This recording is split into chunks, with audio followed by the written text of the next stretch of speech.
San Francisco Giants baseball on Comcast Sportsnet, part of the NBC Sports Group.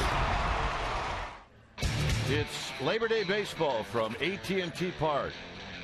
And the NL West leading Giants are back in town to take on the Arizona Diamondbacks. This month is promising to be a September to remember for the Orange and Black, but the D-backs would be more than happy to play the role of spoiler. The Giants and D-backs go to work on Labor Day, and it's coming up next.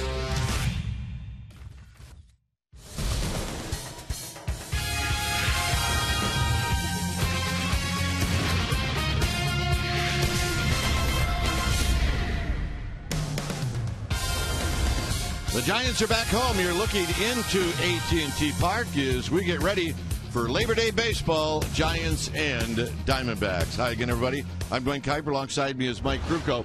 A 5-1 road trip. That's the second 5-1 road trip. So Giants are coming back playing good baseball. And Mike, today is Barry Zito. And I know there are a number of things that you have to do well to get off to a good start if you're Zito. What's the most important thing? Well, the first inning. I mean, he has not done well in the first inning. When he has a good first inning and doesn't allow a run, he's 9-3 in those games. Also, in the 26 games that he's thrown, the Giants have won 15, including 5 of the last games that he has started. So they feel confident when he takes them out. He likes pitching in this ballpark, and he wants desperately to be on this postseason roster. If the Giants get to the postseason, I would expect a good game out of him today. Highly motivated. All right. When we come back, we will have the starting lineups and the very first pitch of this game right after these messages.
Baseball on Comcast Sportsnet Bay Area is brought to you by AT&T, the nation's largest 4G network. AT&T, rethink possible. By Toyota, check out the great deals at your local Toyota dealer today. By Xfinity, home of the most live sports. And by Mountain Mike's Pizza. Eat at Mountain Mike's Pizza. You're worth it. Back here at AT&T Park as we get ready for Labor Day baseball. Our game time weather is brought to you by the Santa Cruz Beach Boardwalk. The admission-free boardwalk is open this weekend. Sunny here at the yard. The winds are at 6 miles per hour. Humidity at 60%. And we are good to go. 68 degrees. All right, let's take a look at the Diamondbacks lineup. It'll go like this. It'll be Chris Young to lead it off, followed by Hill, Upton, and Kubel. Following Kubel will be Goldschmidt and Montero. Chris Johnson will hit 7th, and Cody Ransom and Patrick Corbin. On the hill today for the Giants will be Barry Zito, and this is what he has done in 26 starts. 10-8 with a 4.42 ERA. Giants 15-11 in those 26 starts. 85 strikeouts against 61 walks. First pitch of the ball game is foul straight back. So we get started at 105. Zito, a fastball, curveball, slider, changeup. He'll cut the fastball. Velocity between 83 and 87. Next pitch is popped out of play. So Zito out in front of Chris Young. Young, lifetime against Zito, 8 for 32 with a couple of doubles. He's a dangerous hitter. His average is down this year, but he's got power.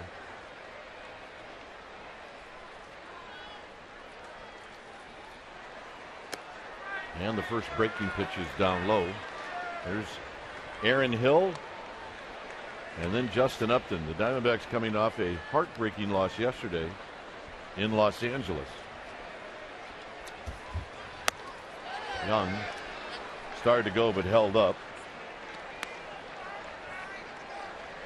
Kirk Gibson hoping his team can bounce back. The Diamondbacks had a 4-game series in LA and they won the first 2 games. Jammed, Crawford, Posey, and that's how this game gets started. Let's take a look at that defense playing behind Barry Zito today for the Giants. Starting in the outfield from left to right, it'll be Nady, Pagan, and Pence. Crawford, Sandoval on the left side of the infield. Scudero joined by Posey on that right side with Hector Sanchez. Well, he'll be in the squad putting down the signs. And last cutter got in nicely on the hands of Chris Young, and that's one of the keys today for Zito. Here's Aaron Hill. He's got fabulous numbers. 20 home runs, 62 RBIs, hitting at .296.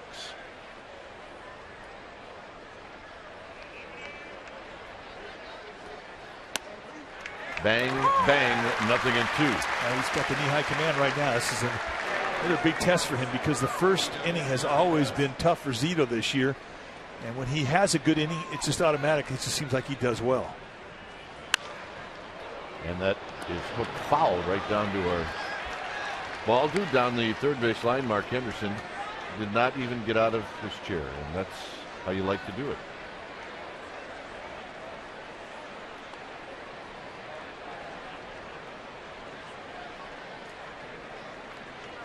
Got him. Oh, he has not missed the glove yet. Beautiful. Elevator fastball. And he sends a hot hitter packing. Watch the target. They want to go upstairs. Right through him. Take a look at the motion by Exmo, brought to you by your local Toyota dealer. Classic high 3/4 release, which explains why he gets such an acute angle on that breaking ball. Here's Upton. Upton, powerful hitter, hitting .271. Doesn't have much ownage on Zito average-wise, but extra base-wise he does. He's got a couple of doubles, a triple, a home run in 6 hits off of Zito.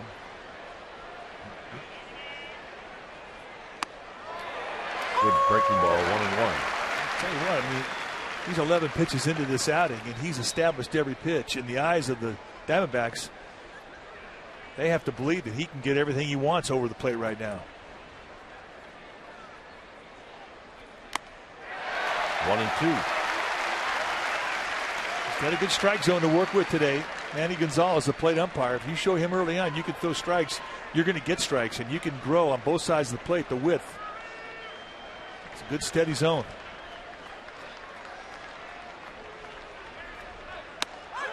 Got him. And that's how this game starts for Zito, with a ground ball and a pair of strikeouts. Giants coming up. Well said.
Bochy's lineup looks like this. It'll be Pagan, Scudero, and then Pablo Sandoval. Lifetime numbers against Arizona, very good.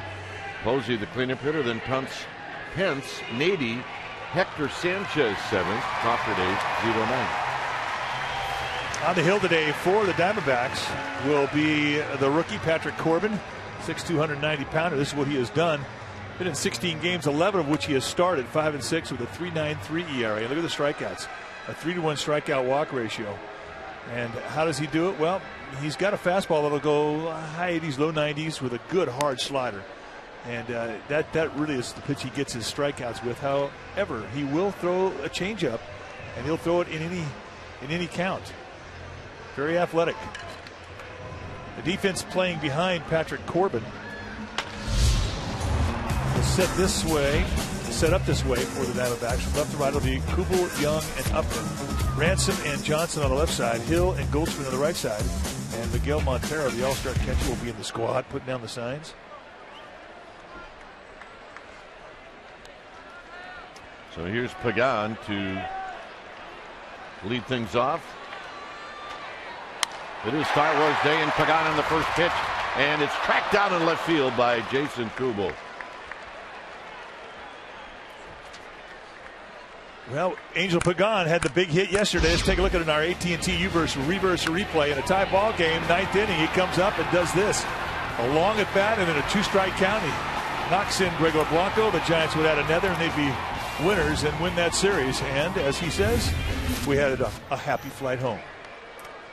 Our AT&T reverse replay. Well, we were on that flight. It was a happy and quiet flight home. Yeah, there were some tired caballeros on that plane. Here's Scudero. Scudero looks at a strike, hitting .282, 6 home runs, 52 RBIs.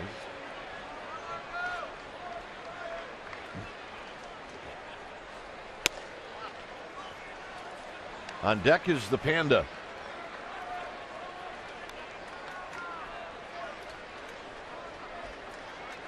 Giants a 5-1 road trip. And the 1-1. Scudero fouls it out of play. Scudero has not faced Corbin before.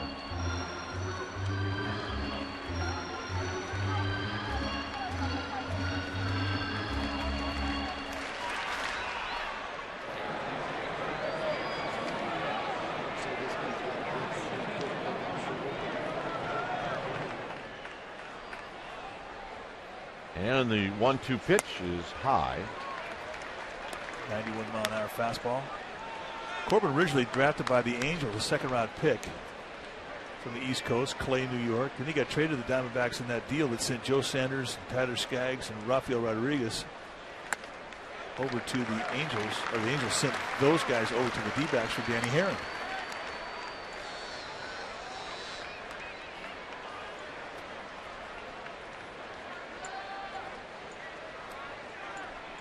Scudero 3-2. Knocked down. Goldschmidt recovers. Scudero's going to beat it out.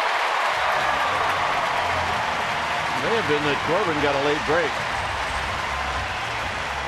Now it's harder for left-handers because they fall off towards the left field side to the third base line. They got to stop, regroup, and go. Let's watch his route. This is our Ford right choice. You see him fall off the third base line. Now he's got to get it go. And this is when you dive. A lot of guys will argue that you get there faster running through it. Well, there's sometimes you need to dive, and this is one of those times. And this is our Ford right choice.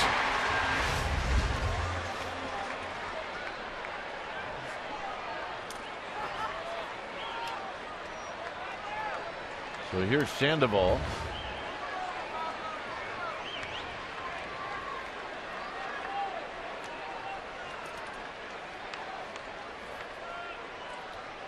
Sandoval batting right-handed. And he fouls the first pitch back.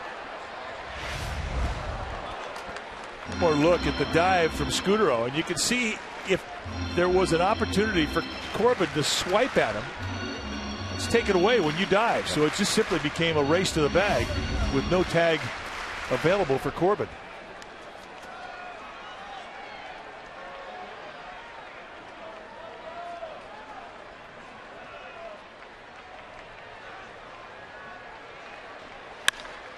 Hit in the hole and a base hit.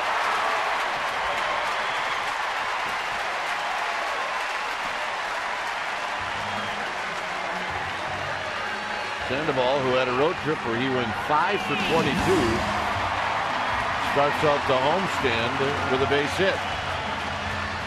Now, he was starting to get pretty good feel of that barrelhead, get more control of the strike zone the last several days on that road trip. I mean, the hit count doesn't show it, but he was hitting a lot of balls square. And the Giants kind of feel like they owe Patrick Corbin one.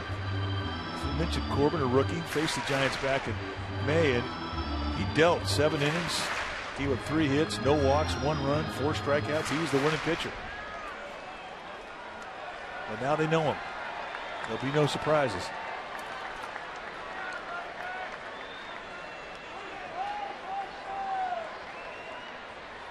Here's Buster Posey at 329.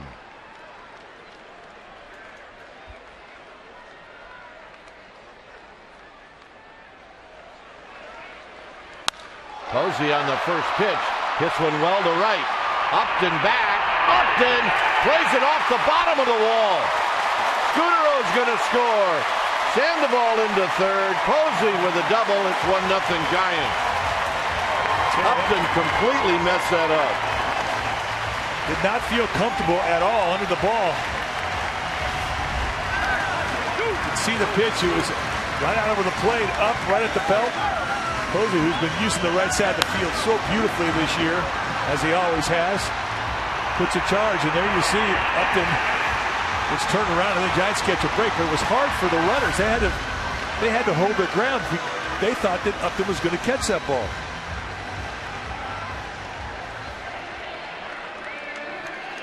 Well, it's not an easy right field, don't get me wrong. Without Sandoval, I mean, he's got to go halfway, back, go forward, back, yeah, now he goes. If it would have been hit with 2 outs, he scores. Well, here's Pence.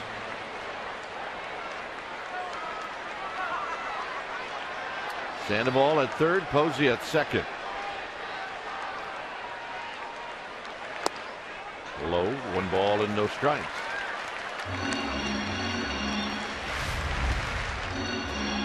And watch where it hits on the seam of the padding, and he kicks away as he tries to position himself.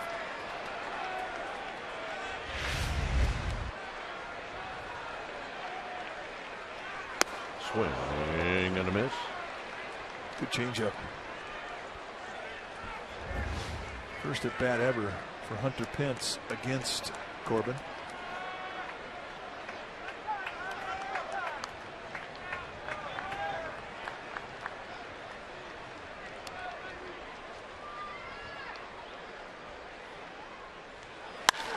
Hit way out into right field. Upton on the move. He's going to play it off the wall. Sandoval's going to score. Posey's going to score. Hunter Pence with a triple.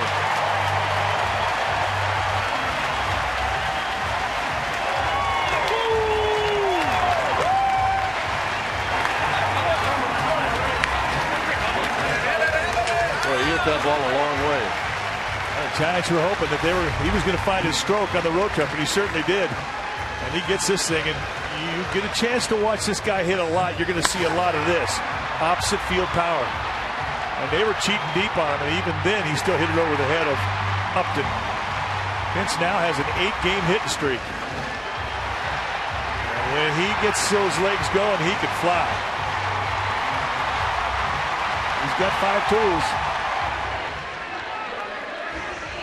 McGowan led the inning off with a line drive to left field that was caught.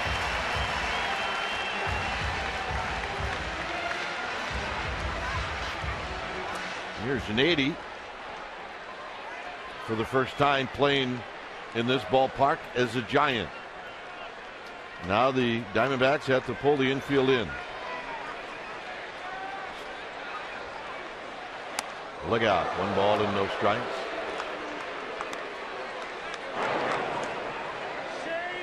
On the way somehow from Oregon, these guys got lost.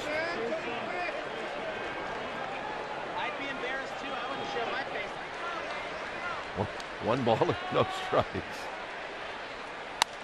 And he fouls it out of play.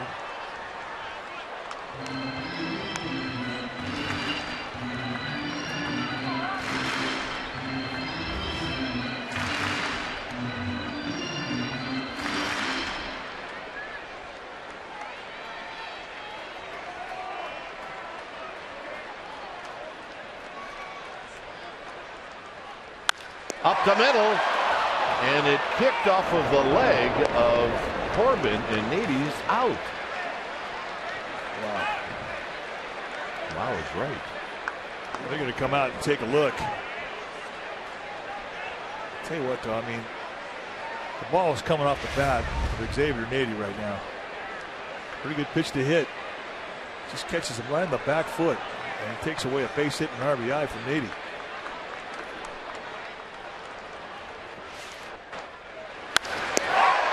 You could hear how hard it hit that foot.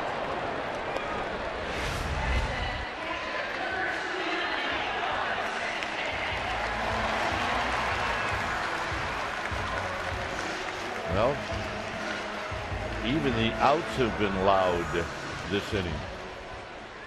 Here's Hector Sanchez. Sanchez at 263.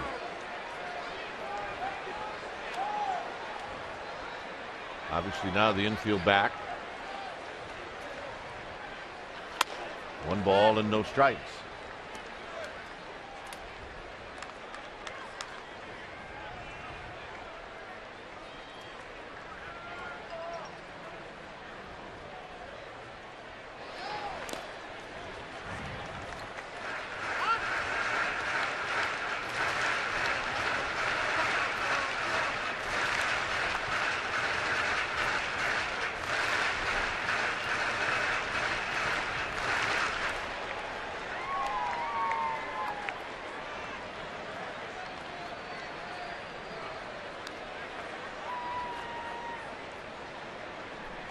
Swing and gonna miss. 2 balls and 1 strike. Not afraid to throw that changeup 2-0.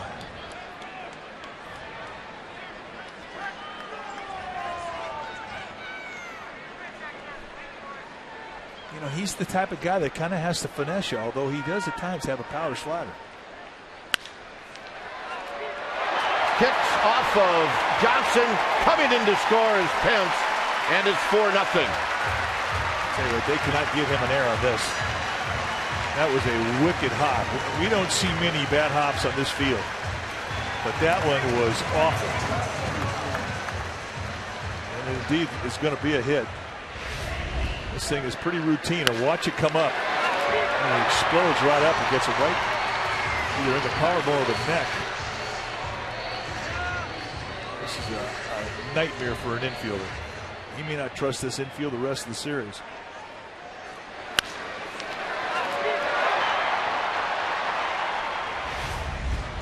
So here's Crawford.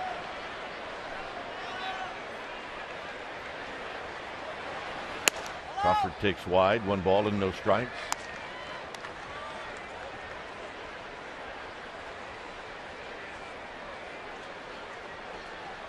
Now you catch it in the lips, and that will put you into a fielding slump immediately.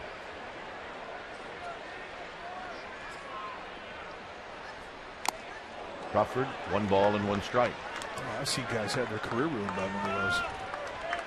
He had a 2nd-round pick when I was with the Cubs by the name of Mike Sember, good-looking player too. Caught one like that, and it was hit. He had the yips.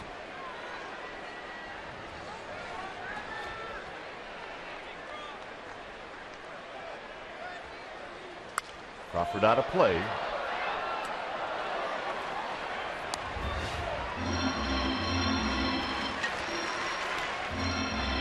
Starts in a row now for Barry Zito. The Giants have given him 4 runs in the 1st inning.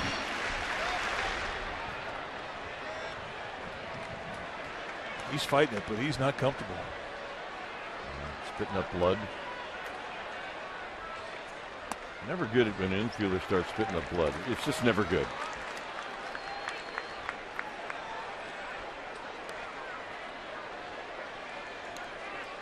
It'll shake you to your core.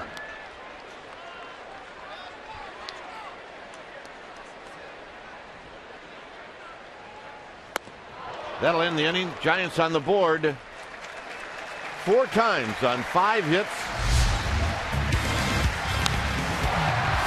Posey had a double. Hence a big triple. 4-0 Giants.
Wendy's for a Baconator today. 2 hot and juicy beef patties and fresh cooked Applewood smoked bacon. Well, the Giants dropped a 4 spot on the Diamondbacks. Remember, they did this in Zito's last start as well. Houston, they got him 4 runs. A little different game today, though. I mean, he's got a much better feel of the strike zone than he did in Houston today.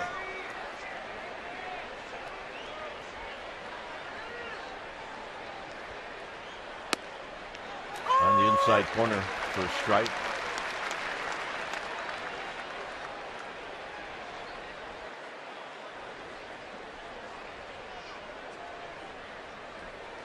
Swing and a miss. Nothing in 2. Kubo has made a nice transition from the American League to the National League this year. His numbers fantastic. 27 homers, 81 RBIs. It's not always that easy. He's got some ownage on Mr. Zito. 4 for 6. Last time we saw him in Arizona, he was squaring everything up. Middle end hitter, short arm swinger. Got him. All right, let's check in with Amy G. All right, Dwayne, as you mentioned earlier, Xavier Nady making his debut as a Giant at home today. Guys, earlier before the game, he was taking some fly balls from Roberto Kelly, taking some line drives off the wall, learning the corners out there in left field. And we needed to mention getting his first major league call-up as reliever, Gene Machi. I got a scouting report on him from Bruce Bochy today. He is yet to be used in a game, but in case you see him, Bruce likes his fastball, slider, and split. He also likes the fact that he has been closing down in Fresno and believes he can handle the pressure up here. As for Machi, I spoke to him briefly before the game. He's 30 years old, guys, getting his first call up. He said he's extremely excited. First call to his mama. Guys? Yep. Well, that's good stuff. The Giants are very happy that he's here. That's a good phone call, too. Here's Goldschmidt.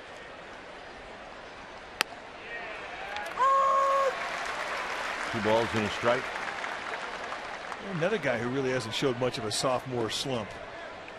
He's gotten better this year.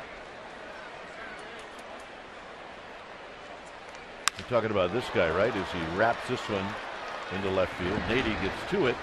Goldschmidt's going to go for 2. Here's the throw, and it's a bit offline And Goldschmidt with a double. I am talking about this guy.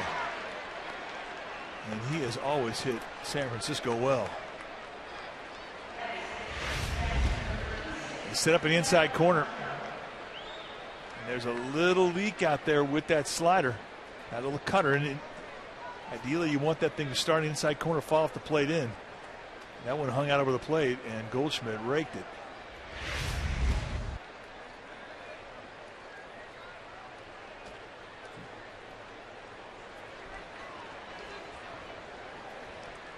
Here's Montero. Just outside to Montero.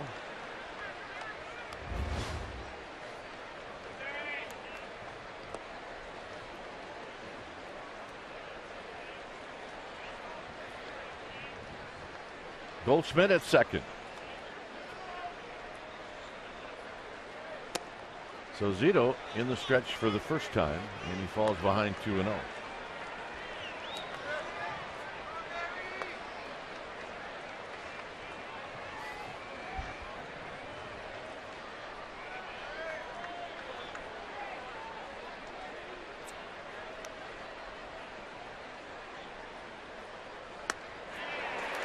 Pops that one in. Gives you an idea how confident he is with that. 2 balls and no strikes.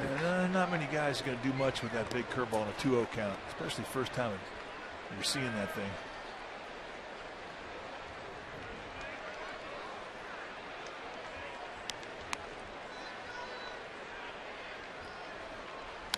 Foul back. It's now 2-2. Montero, kind of a throwback. I mean, you see him use the right side of the field for the most part. He's a pull hitter with lots of power, and you won't see much of a 2-strike adjustment here. He is going to let that barrel head fly.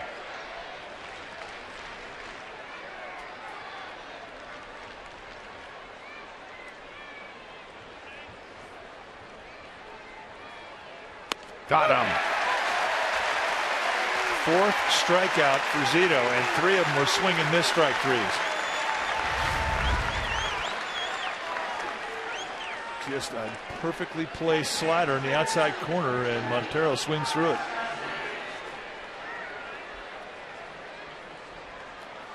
Always been very deceptive. You don't see the ball early, then you see the high 3/4 come right over the top, places it right in that outside corner. Grab some pine meat.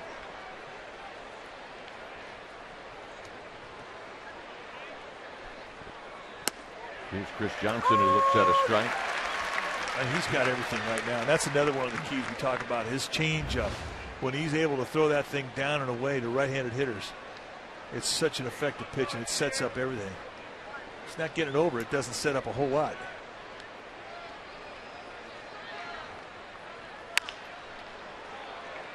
Foul. And the ball will flip it into the seats.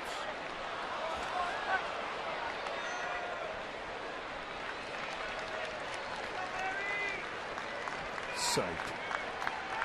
Well, 2 kids went after it. They both dropped it, and one ended up with it on the handoff. Here's 0-2.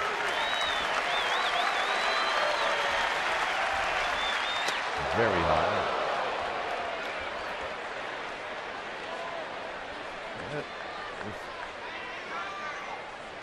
You want your back cracked as a pitcher, that's what you do. You go after one of those.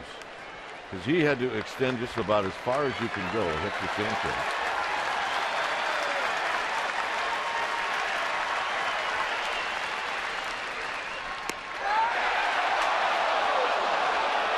Whew, that was close. Yeah. You know, started to depart. Buster Posey. I mean, everybody on the field was leaning back towards the Giants dugout.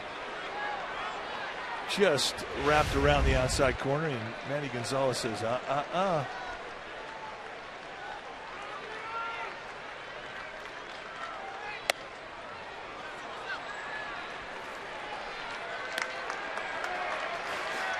now it's 3-2.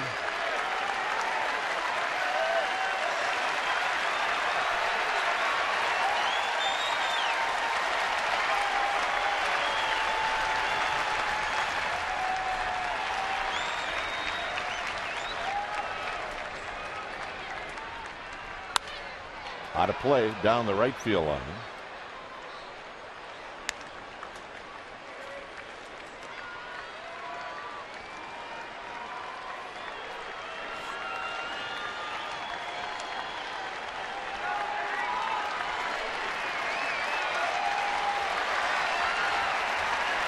Three and two.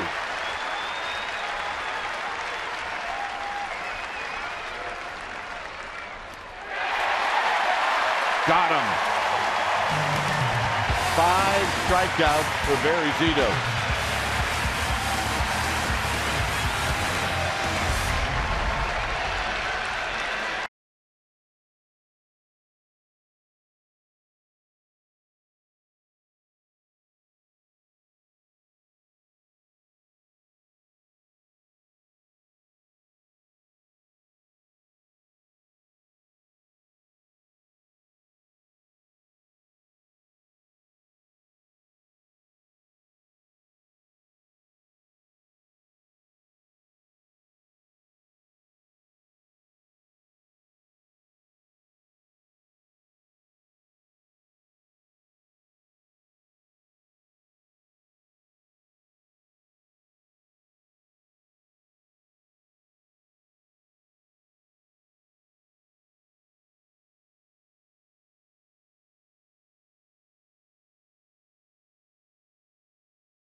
Brought to you by Provident Credit Union. Provident Credit Union Super Reward Checking is better than free. They pay you. Well, you want to be guaranteed tickets to possible postseason games at AT&T Park with a $500 non-refundable deposit. You're guaranteed access to potential wildcard individual playoff games for 2012. 415-972-2298 is the number to call. Here's Zito. Zito is 3 for 40 on the year. That looks pretty futuristic. Zito softly hit on one hop to Corbin. One out. Time now for our Geico quote of the game. And Matt Cain's talking about Giants' resiliency. And he says, this team feels like no matter what the score is, they're going to keep going and find ways to score a run. It's a good feeling to have because you never feel like you're out of the game. And that's kind of how they played on the last road trip. 3 come from behind victories. Highlighted that 5-1 road trip. We're starting to feel it.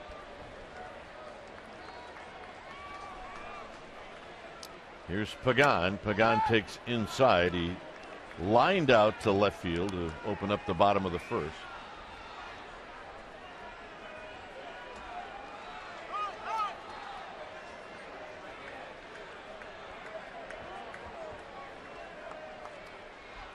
How about those Pittsburgh Pirates? They have hit on hard times. Houston beat him today. Yep, and at home.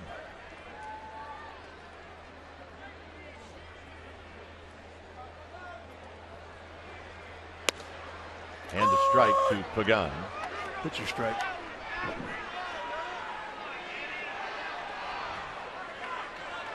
In at third is Johnson. Well, even with the bag at third. And Pagan takes one right at the knees. 1-2. Posey Juan Kenobi. You're my only hope. She's got the Princess Leia haircut going. Oh, yes, he's got it all going. And Pagan waves at a pitch, and he's retired. Yep, Yoda's here. It is Star Wars Day, in case you're wondering, although it's kind of like Star Wars Day every day.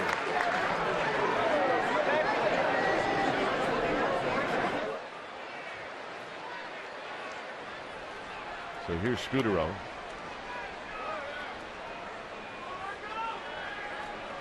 Scudero takes a strike, and it's 0-1.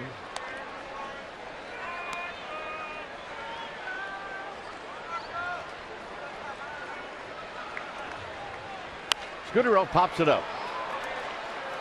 Cody Ransom at short. And that'll end the inning. Corbin comes back with a 1-2-3 inning. Ransom will lead things off for the D-backs.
The Fleming family.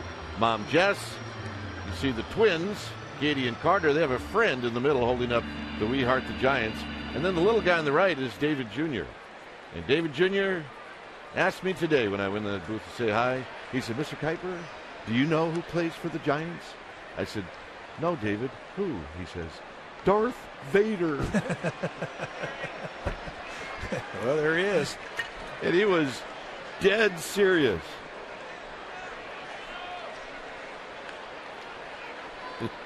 Here's Cody Ransom. Down low, 1 ball and no strikes. Yeah, Darth Vader plays for the Giants. Season ticket holder. Plays wherever he wants. He's got an entourage.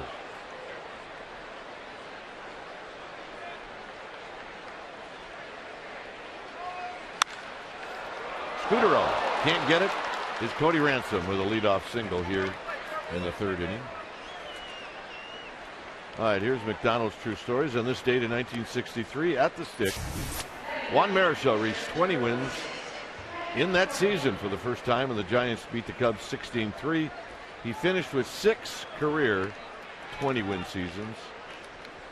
Marichal ended up the season with 25 wins, and that tied Sandy Koufax for most of the majors. Oh, by the way, he led the majors with 321 innings. That you'll never see again. Corbin bunts this one foul. I mean, now pitchers are pretty proud of themselves if they get to 220. 200. And organizations that take 200. But the days of the 300 inning pitcher, no longer.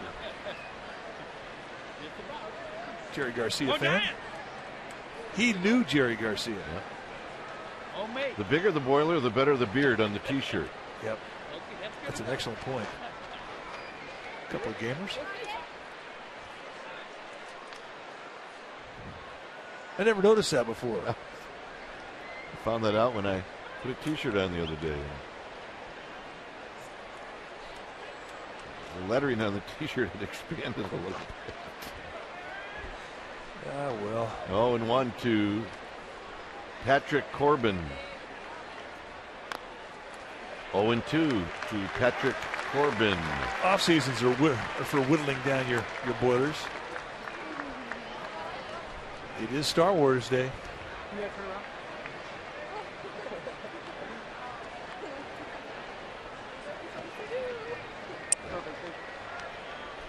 Oh, and 2.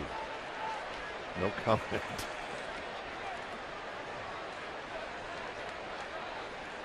And the bunt. And Zito will throw and get Corbin Ransom down to second.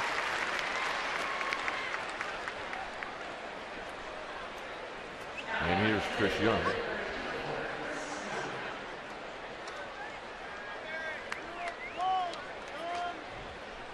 Well, tomorrow it is Say Hey Tuesday, Game 2 of this Giants Diamondback series, and it'll be a pregame live at 6:30. You'll see it right here, Chronicle Sportsnet. But Kuiper and I are going to be doing a ball game from the Coors Light Silver bullpen. You're going to see Ryan Vogelsong taking on Ian Kennedy, and that's where we're going to be sitting. I'm going to sit in your chair.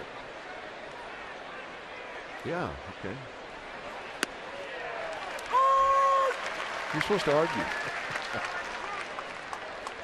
Young takes a breaking ball for a strike. Hey, we always have fun when we move around. Probably have to dress a little bit warm, too. Maybe make a trip to the dugout store. What do you think? We may have to see what the dugout store has to keep us warm. A little distorted view. It's not quite that far. It is a great perspective out there.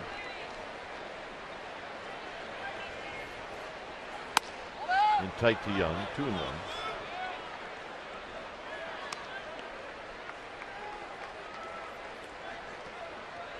The characters are all over the place.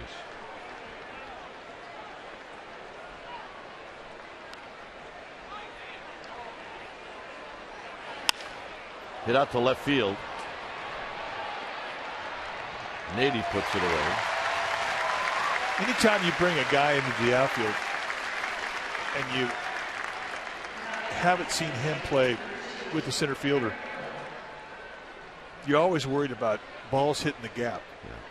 Because there's always that chance of miscommunication when two guys haven't spent a lot of time out there together. This is one of those things I worry about.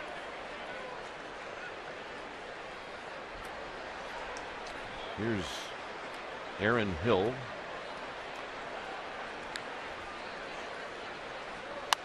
Foul back. Hill struck out in the first inning.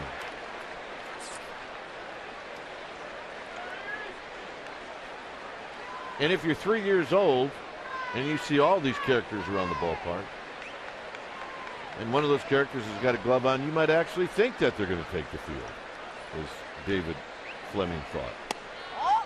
Inside, 1-1 strike. Yeah, I can totally see his perspective. See this guy on the right? He's a left-handed specialist reliever. Yeah, he's got his glove. Gamer.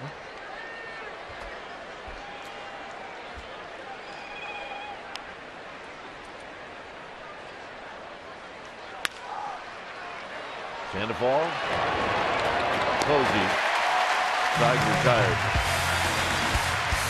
Sandoval will lead things off.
that you're rock stars in the Bay Area, but now it's nationwide. What we're about to show you is classified, gentlemen. It comes straight from the White House.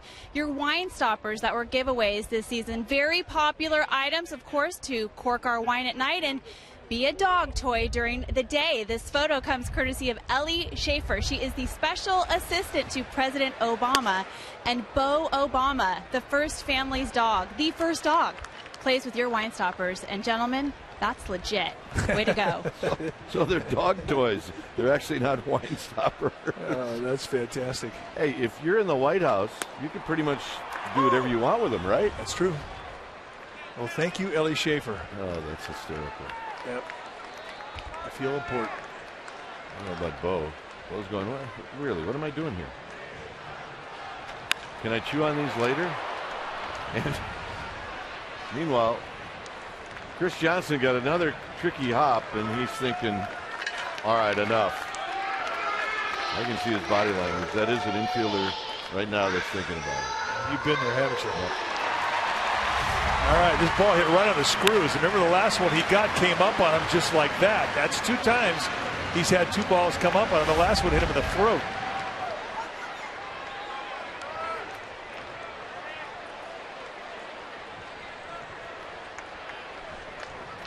Here's Buster Posey. First pitch strike. It's just so unusual to see balls come up. Greg Elliott, the Giants groundskeeper, and his grounds crew, they do an incredible job here.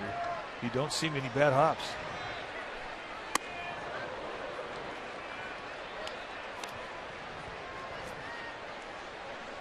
Hey, Yoda's here. Oh, my goodness. Is that someone dressed like Romo? Could have been Romo. Yep. Sergio Romo. He could have been a character in that. Could have been from the planet Alderaan. Posey out of play.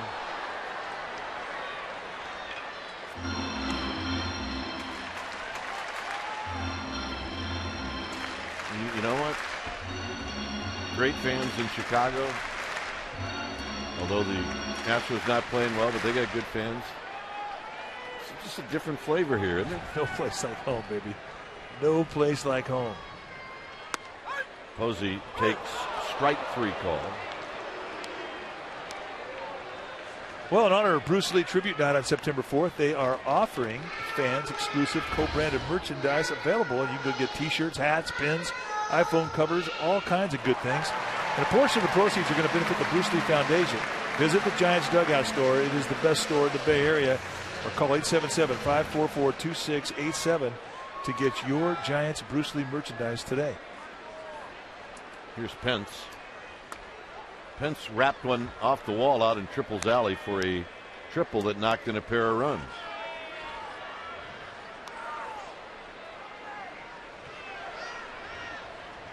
Here he pops one up out of play.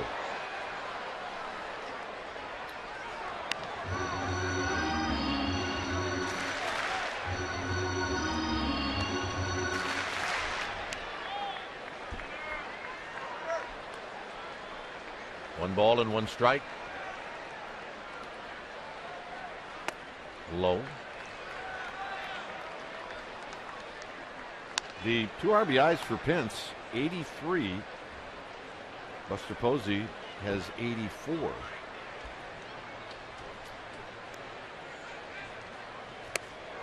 Two and 2. Corbin has settled down. He's snapping off some good breaking ball. It's that hit by Hector Sanchez. He's retired 6 Giants in a row with 3 strikeouts. Foul, third base side.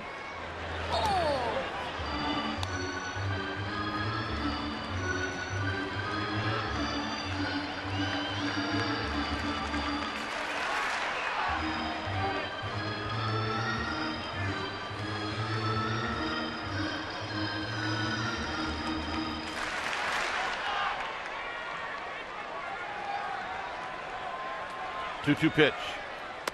And now full count to Hunter Pence.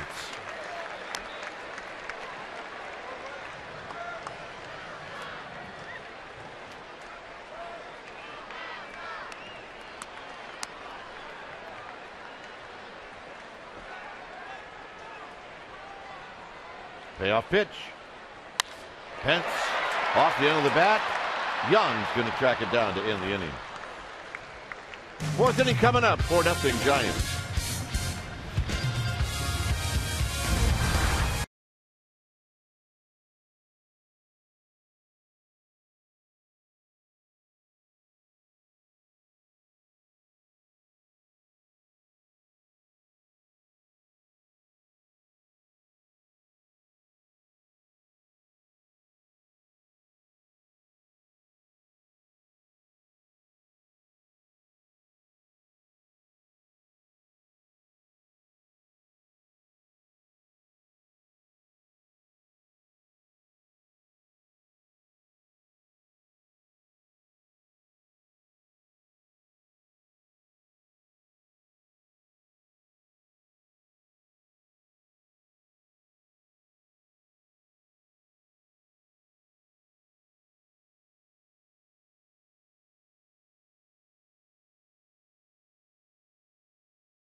By AT&T. The question today: the Diamondbacks have won the National League West 5 times since entering Major League Baseball in 1998.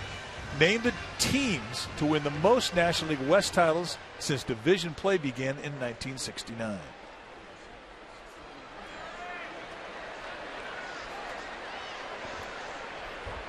It's a 4-0 lead for the Giants, and it'll be Upton to lead things off. Upton, Kubel, and Goldschmidt. And the first pitch is popped up. And Scudero chasing Buster Posey off the ball.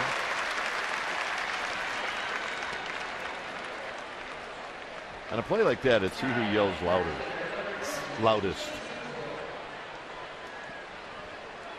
And, you know, from a pitcher's perspective, it should be you telling who to get the ball. I mean, anybody gets close, you got to become the captain.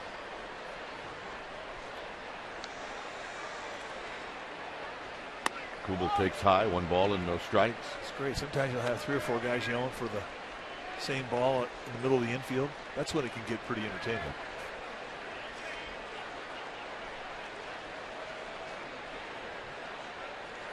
Swing and a miss. 1 ball and 1 strike. Guts, glory, Giants. Well, that's what it takes. That's right. She knows. Look out. As Kubel just jumped out of the way. 2 balls and a strike. A couple of gamers.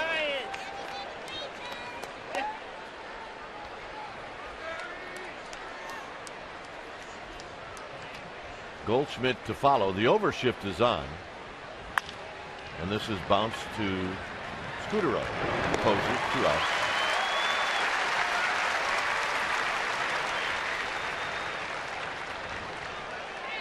And that'll bring up Goldschmidt, who doubled in the 2nd inning.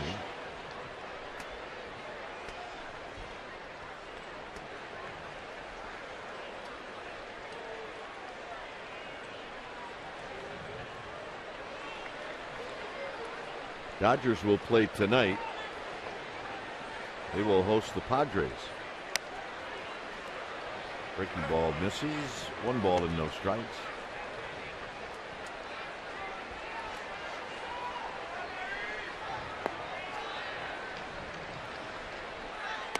And Zito just Works that ball in a little bit closer to the middle of the plate, and it's a ball and a strike. You just don't see it very often when a veteran in his 10th year look into a catcher who's a rookie and he doesn't shake him off. And right now, these two guys got it going. They're putting a little on, they're taking a little off, they're changing the movement, they're changing the sight line, knee high, raising it up around the shoulder. Just beautiful.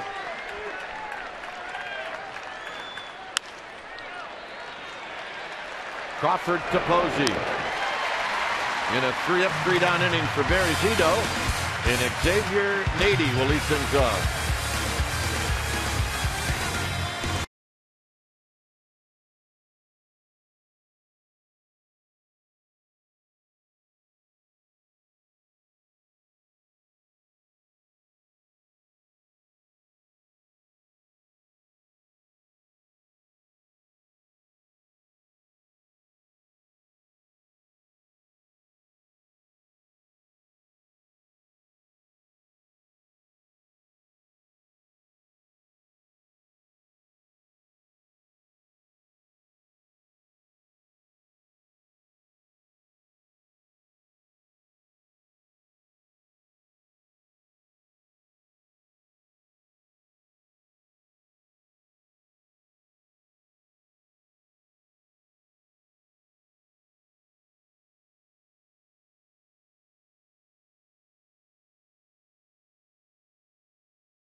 Including that guy.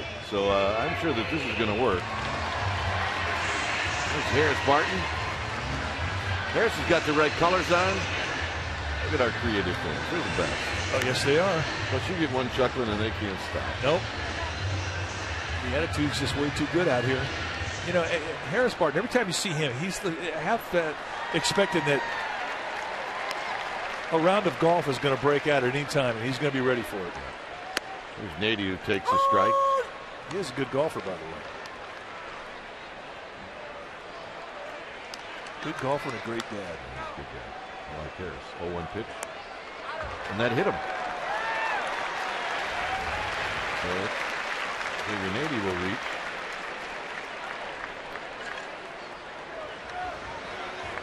Well, what do you say we ask and answer our trivia question brought to you by AT&T? The question, the Diamondbacks have won National League West 5 times since entering Major League Baseball in 1998. Name the teams to win the most National League Western titles since division play began in 1969. Our first survey said, well, the Dodgers have won it 11 times. The Giants and the Reds have each won 7.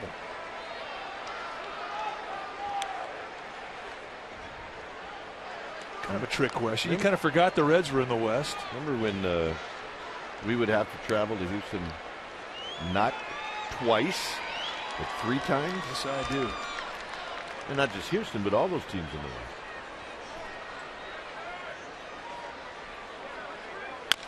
Big tapper to third. Johnson on the short hop, and he throws wide. Goldschmidt will tag out Sanchez. Nady down to second. Well, we were talking to some of the guys in the clubhouse when we were in Houston saying, you know, it used to be that the National League West was San Diego, Los Angeles, San Francisco, Houston, Atlanta, and Cincinnati. And they looked at me like I was making it up. Well, in the dinosaur.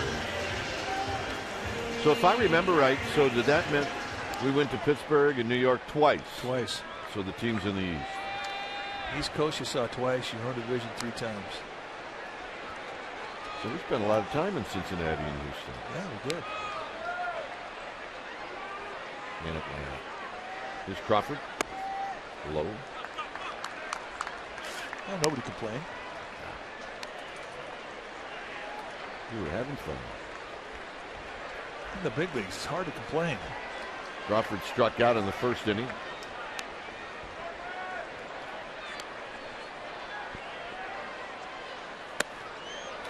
Now it's 2-0. It looks to me like Corbin is a different pitcher out of the stretch than he is the windup. And that often happens with young players. Corbin, just 23 years old. We mentioned earlier, this is his rookie year. Once you get to the big leagues, it's all about consistency, being able to transition from wind up to stretch without a flaw or a break in rhythm. But what we have seen him do consistently today is pitch from behind pretty well. Throw a lot of changeup, sliders. He is not predictable with a fastball, and he's behind in the count.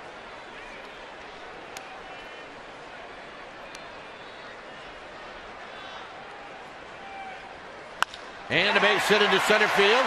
Here comes Nady. And they're going to hold up Nady. And it's a good thing, because he would have been out. Nice at bat. I think Tim Flannery just saved Nady a collision at home plate. Nady is average speed. And they're not going to take a chance here, even with the pitcher coming up. Pretty good arm at center. You got a real good arm in right. Young has an accurate arm, which is one thing that Tim Flannery definitely knows about. Did Nady just thank Flannery? Put his hand on his shoulder.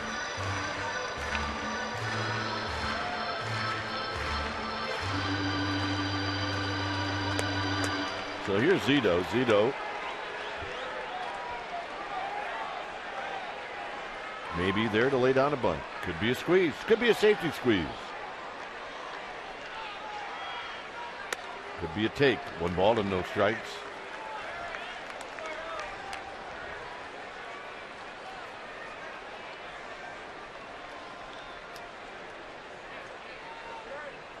Yoda's here. Okay. That's a good one. Being creative.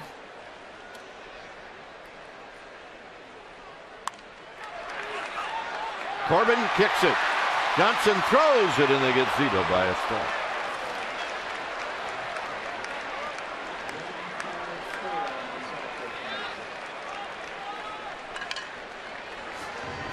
Not going to see that very often. A 1-5-4 sacrifice bunt. Well, and Zito doesn't have great speed. Here's where there's a bit of a bobble, but Johnson right there to the bare hand, knowing that he had plenty of time because of the lack of speed from Zito. So they do get runners in scoring position and set it up for Pagan.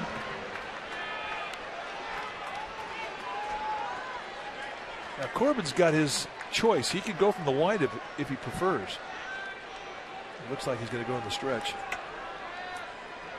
Pagan is lined out and struck out.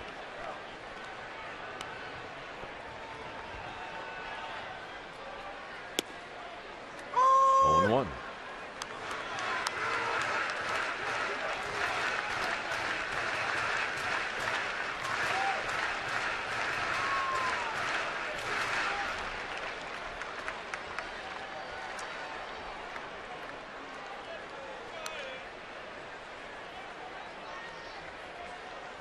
Swing and a miss. Nothing in 2. Good changeup. Had him out front. And the way that Angel Pagan has been lately, I mean, he just has not gotten off his back leg. You got to have a great changeup to get him fooled, and that was a great one.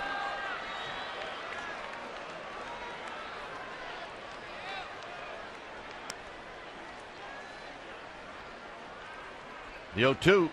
Swinging a bouncing ball. Foul. Goodness. Goldschmidt wasn't 25 feet away from the line. That would have been nice.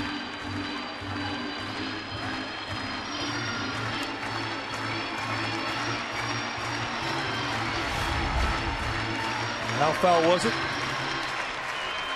After a second there, it was going to go in under Greg Gibson, the first base umpire's legs. So another 0-2 pitch coming up. And Pagan goes down swinging, and that'll end the inning. It remains 4-0 Giants.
Postseason games here at AT&T Park.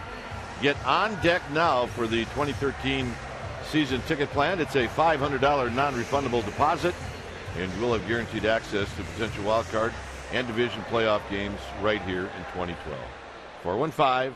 415-972-2298. Just call that number. Ask a sales executive. They'll explain how it works. 415-972-2293.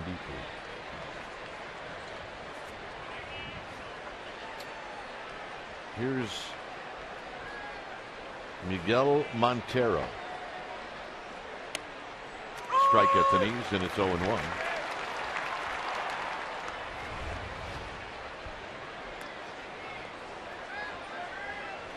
Montero struck out in the second inning. Josh Colementor in the bullpen getting loose. Swing and a miss. Nothing in two. Really is pretty amazing on how certain pitchers are effective against certain teams. And we've heard this twice now about Barry Zito. When the Atlanta Braves were in town, Chip Carey and Joe Simpson came in. They're talking about Barry Zito, and they said, well, look, all Zito has to do against the Braves is throw his glove out on the field.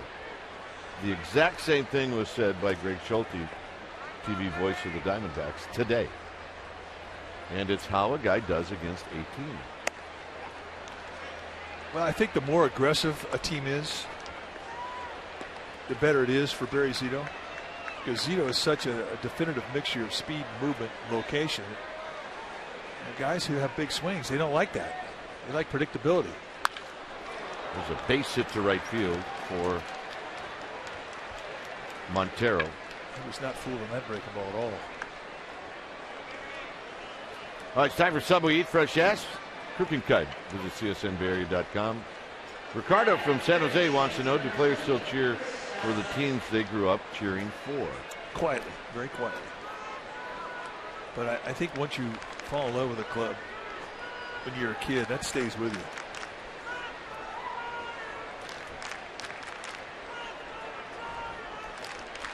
Here's Chris Johnson. Johnson with a big swing and a miss. No balls and one strike. And there are exceptions. There's a happy group. Oh, yeah. Got the colors on, got the game faces on. Having fun.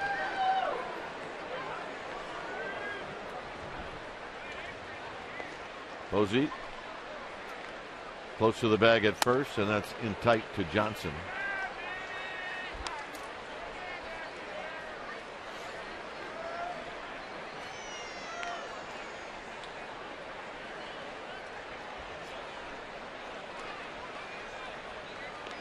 Zito with 61 pitches. 1-2.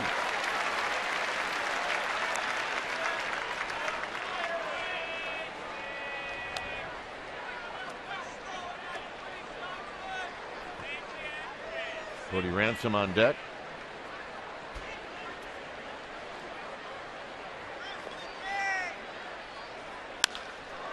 High and deep to left field, and this one is gone. And it came in a 1-2 pitch, and it's now a 4-2 ball game. It's 2 base hits this inning on 2 strike counts.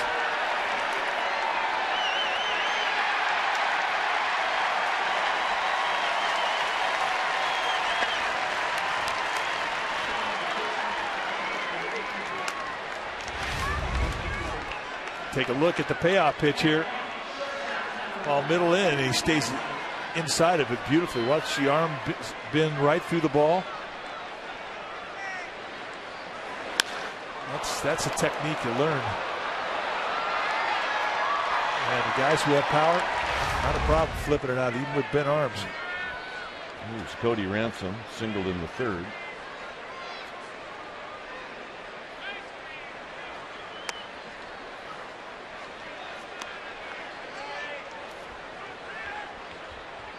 Ransom has moved around, just let go by the Brewers about 5 days ago and picked up immediately by these Diamondbacks. He was with his club earlier in the year, 1 ball and 1 strike.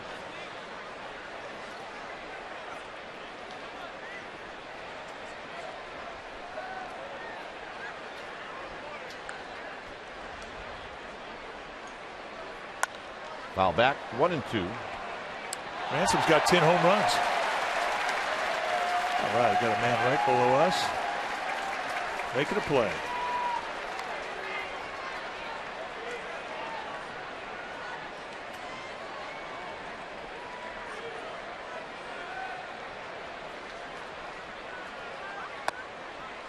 Two and 2 on the breaking ball from Zito.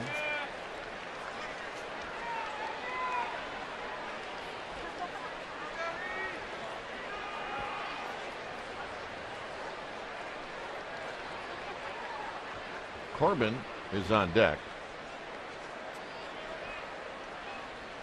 And Ransom just got a piece to stay at 2 and 2.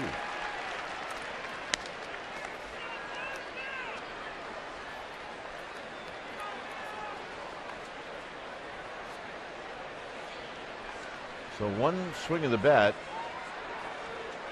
and this becomes a tight ball game.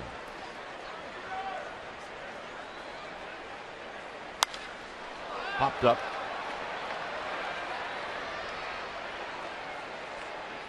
And it finally came down, and Pagan put it away. That had some serious hang time.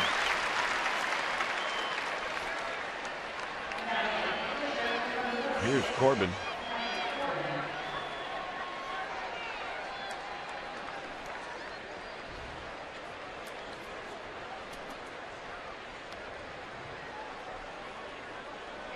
Corbin, a sacrifice bunt in the third.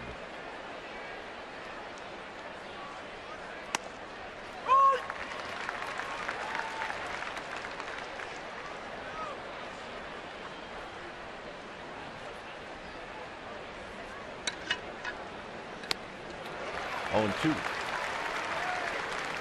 A 79-mile-an-hour breaking ball from Barry Zito. Just flopped it over there in the outside corner. Do it again.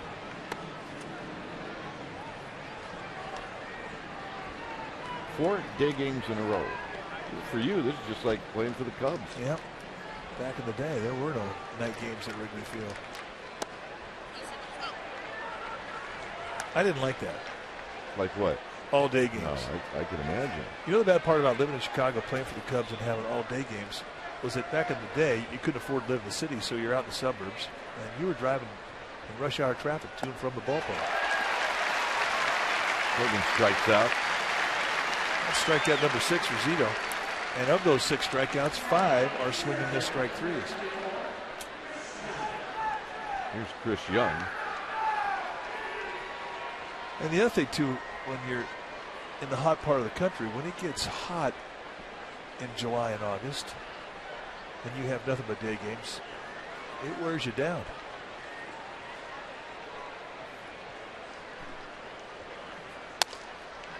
Well, I will say this. The Cubs had a huge advantage over visiting teams. Yes, a lot of teams coming to Chicago, and they don't get a lot of sleep. Down low, 2-0. Too many things to do. That's when Rush Street was at its best. That's when Harry was at his best, for crying out loud. Although you were, before Harry, you were Vince Lloyd and Lou Boudreau and Jack Brickhouse. That group. All terrific broadcasters. Great guys, too, all of them. 2-1 pitch to Young. You know, I mean, I was a kid from California. I didn't know anything about the Cubs and about Lou Boudreau and about Vince Lloyd or Jack Brickhouse. But I learned. A bolt to left field. Nady looking up off the top of the wall. His throw is a little bit offline, and Young missed the home run by a foot or two. That's one of the hardest hit balls we've seen go out to left field this year. That was a bullet. And he goes down and gets it. That's a one-iron right there. And you could hear it hit the pad out left field, and it put a dent in the padding out there. That was loud. And with that swing of the bat, George Contos is heading down to the Giants bullpen.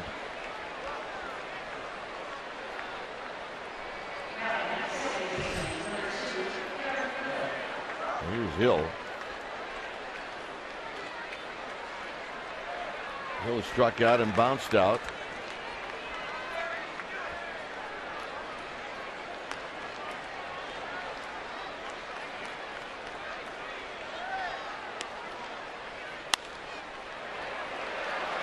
Scudero. Side retired. 2 runs. The home run by Chris Johnson. 4-2 Giants.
A surprise party brought to you by Subway Restaurants. It is Star Wars Day here. Everybody in costume. Oh, there's Yoda. Good attitude by all. Today's the day where you could go up in your attic, break out a costume.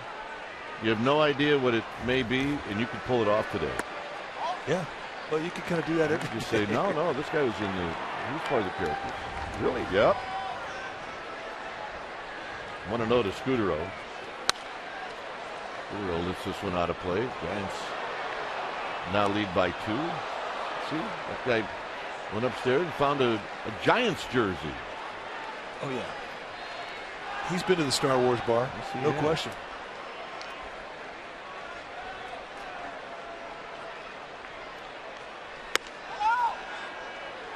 Very close. Did not miss by much. You're right. I mean, Corbin, after giving up the 4 spot in the first inning, I mean, he's really made some nice pitches consistently. Heads up. Mark Anderson now 1 for 2.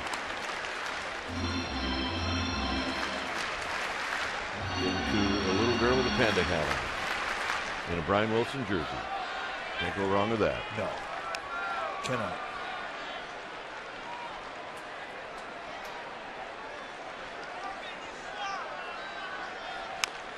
Squibbed. Foul. By the way, I do miss that guy. Brian Wilson. Oh, well, we had a chance to see it when we were in Los Angeles. But that's not enough. No. No, we need to see more of Willie. And hopefully, we will. I mean, he may be gone, but he is still a huge part of this team.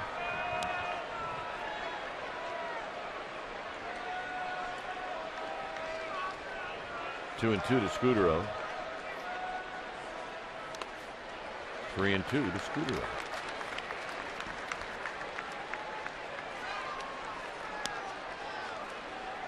It is hard when you go on the DL. You so much a part of winning a game, and Brian Wilson, look what he did in 2010. Got him. Strikeout number 5 for Corbin. And he just throws it right through the zone. I think Scudero thought this was going to be high.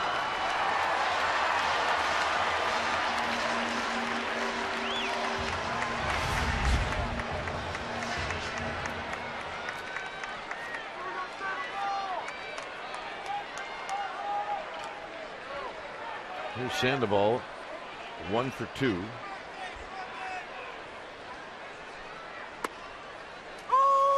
It's when a guy takes a pitch like that and you're in the dugout, teammate. That was given away today. Death Star baseball. Yeah, go ahead. And you just hope they don't walk by and say, did you think that was a strike? Well, because then you have to lie. Well, you got to read the dugout. Read the room, read the dugout, right? Sandoval chases the pitch that was low. Yeah, if the guy's 2 times bigger than you, and he's blowing snot bubbles the size of tennis balls, it's by. And he's really mad. And I would obviously tell you the truth. Jeffrey Leonard, no. 2 and 2. He was the first one right there on the tip of your tongue. Yep, Death Star baseball. 2-2 pitch. Sandoval. Got a base hit to right. 49ers post-game live, the official post-game show of the Niners. It'll be Sunday immediately following the 49ers and Packers game right here on Comcast Sportsnet Bay Area. He'll be watching. Yes, he will. Kind of excited about that game. He's being a major dad right now. I'm telling you, he needs to order some more food for those kids. That always works.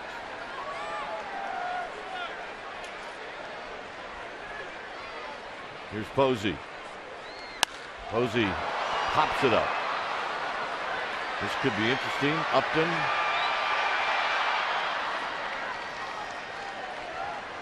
Two outs, and it's Hunter Pence. I know that's killing you. Yeah, it's killing me. You know what's good about diets? Yeah, there's nothing good on a diet. There's nothing good about a diet. Not a thing.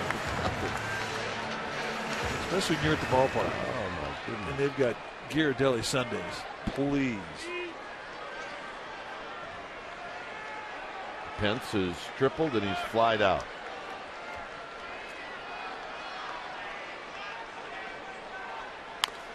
And he rolls it foul.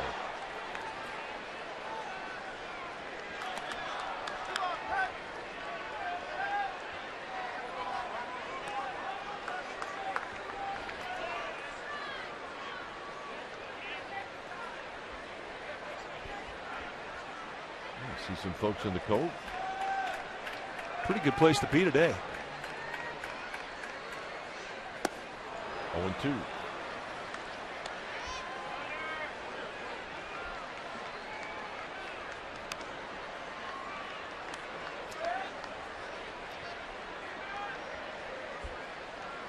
Nady would hit if Pence extends the inning. Sandoval at first, he singled. 2 outs. And Pence is going to go down to end the inning. 6 strikeouts for Corbin. We will head to the 6th.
Time of the Coors Light Freeze Can, and we go back to the 2nd inning with Chris Johnson. He's going to try and hit this changeup. You see the way that Zito grips it, the circle with the forefinger and the thumb on the left side of the ball, and this is the result. Misses it by about a yard, and that's your Coors Light Freeze Can, brought to you by Frost Brewed Coors Light, the world's most refreshing beer.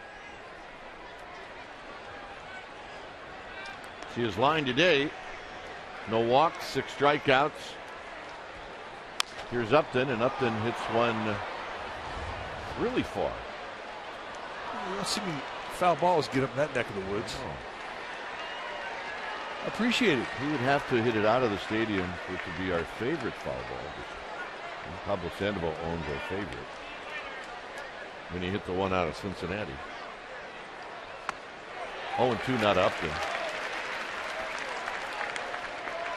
That was pretty impressive. That was awesome. Should have counted for something. I had Dave Parker hit one off me out of candlestick foul. I thought that was pretty cool. Yeah, that is cool.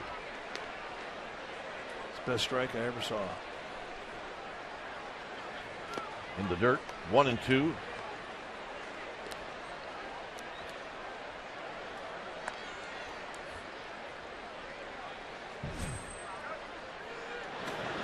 Guillermo Mota stretching it out. Zito's next pitch will be number 84. And another base hit after Zito is ahead of the count. Check in with Amy G. All right, Dwayne and Mike, we have a new Amy G's Giant exclusive up and ready at CSNBayArea.com. It's brought to the fans by GoPro cameras. I sit down with the newest Giant, Xavier Nady, and we talk about him coming home. He grew up in Salinas, born in Carmel, went to Cal. We also talk about his long history with Bruce Bochy and how much his old skipper and now current skipper played into his decision to become a San Francisco Giant. CSNBayArea.com, guys. All right, thanks, Amy. Here's Jason Kubel. Takes a strike. By the way, Yamamoto is heating up right now. You may see him in this game with Goldschmidt, the right-handed hitter, on deck. 85 pitches into it for Zito.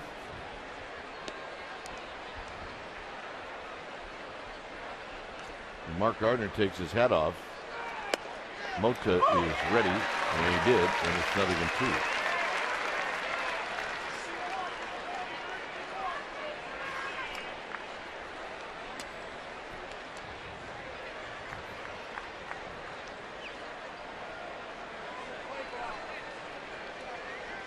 Overshift is on. Foul back. A little lazy with that 2-strike. He's had 3 hits in the last 2 innings have come off of him in 2-strike scenarios where he's been ahead 0-2 or 1-2. And if you're a manager, those are little tips that perhaps you're starting to fatigue.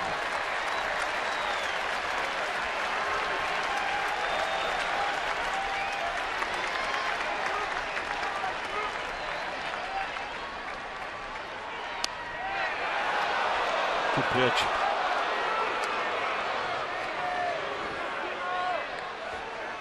Well, he got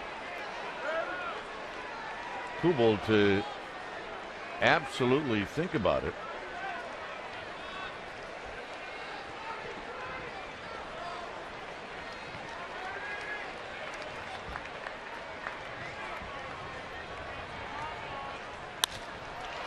Pagan coming in, and he'll play it on a hop. So on a 1-2 pitch, Kubel with a base hit.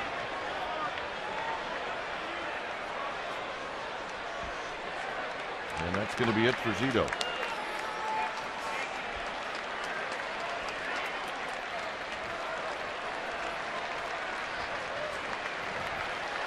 So back-to-back singles, Upton and Kubel. And now Goldschmidt's coming up. But it's time for a change since Speedy. Oil change and tune-up. Your oil change tune-up and smog experts. Nice hand for Zito, and we'll be back.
And may not be reproduced or retransmitted in any form, and the accounts and descriptions of this game may not be disseminated without the express written consent of San Francisco Baseball Associates, LP.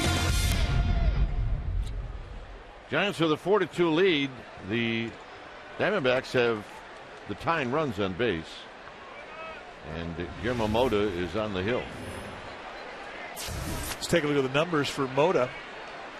13th time that he's come in. He did have an interruption of 100 days during the middle of the season, so you can see just 12 games he's been into so far.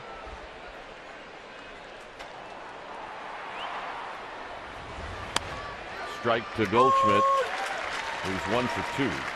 Goldschmidt has never had a hit off of Mota.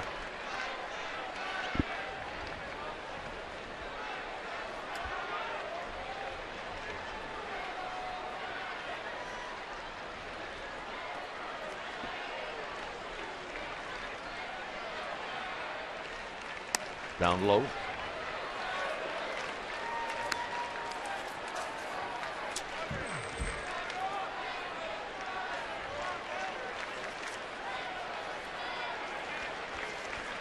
Mota looking for a double play ball, a pop-up. 0 for 3, 3 strikeouts. Nice play, Sanchez. 2-1.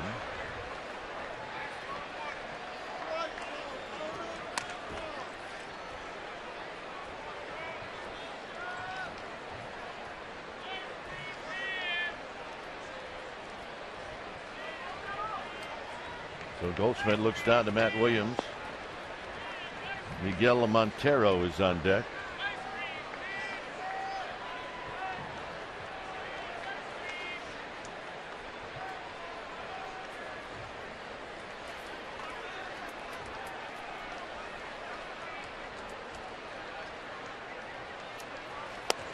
He's got crossed up. Hector Sanchez is looking for a slider. Watch, I mean, he does a good job of catching this ball. I mean, he's expecting that thing to move to his right, and it comes back on him with a little sink action that hits him low on the heel of the glove. That did not feel well.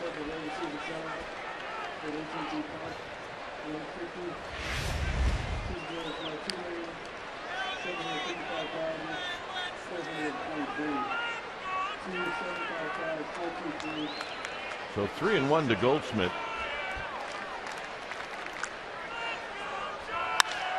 Hammered into the gap. This very well could tie the game, and it won't because it bounces over the wall, and it's now 4-3.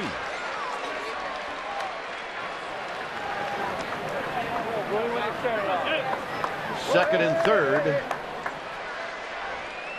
Nobody out. And Dave Rigetti going to come out and slow things down here. I'm sure you're going to see some more bodies head down to the Giants bullpen. 3-1 challenge. And Goldschmidt, who's got a very compact swing for a strong man, finds a gap, and the Giants catch a break with that ball bouncing up in the stands.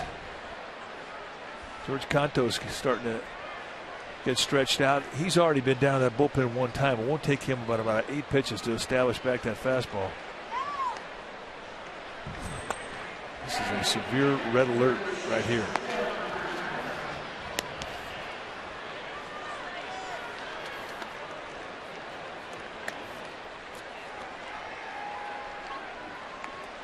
Kubel at third, Goldschmidt at second, Montero at the plate.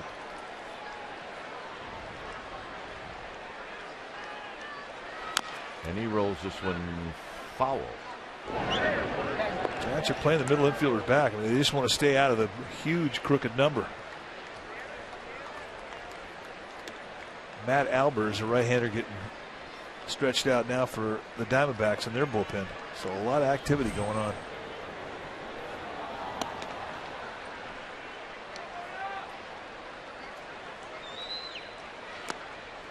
In the dirt.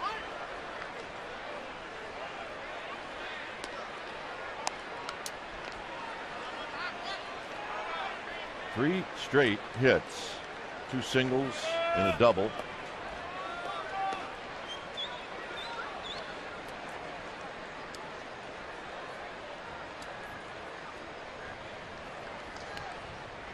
And Mota, the high set, off the plate, 2-1.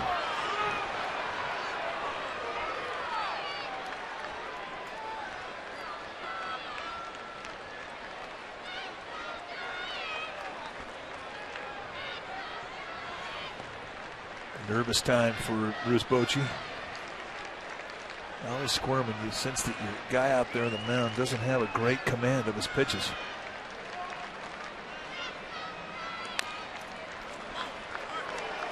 Another example of it there. They set that target out on the outside corner, and that changeup missed on the inside part of the play. You don't want to make too many mistakes down and in, Mr. Montero. That is his happy zone.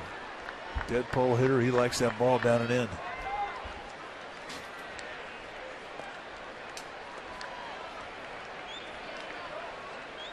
Moda pitching for the strikeout.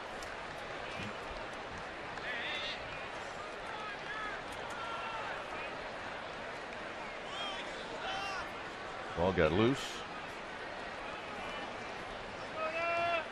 So it's 2-2 to Montero.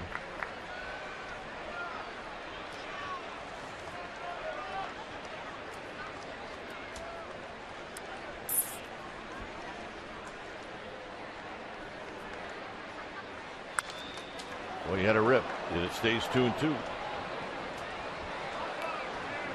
And that's not what you would call a two-strike swing. See, Maharis joins Contos.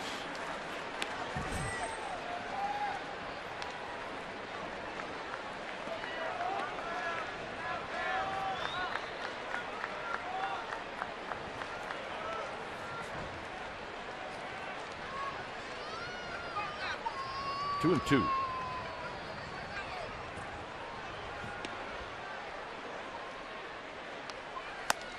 Got him. And that's the strikeout that Moda was pitching for. He elevated the fastball above the belt.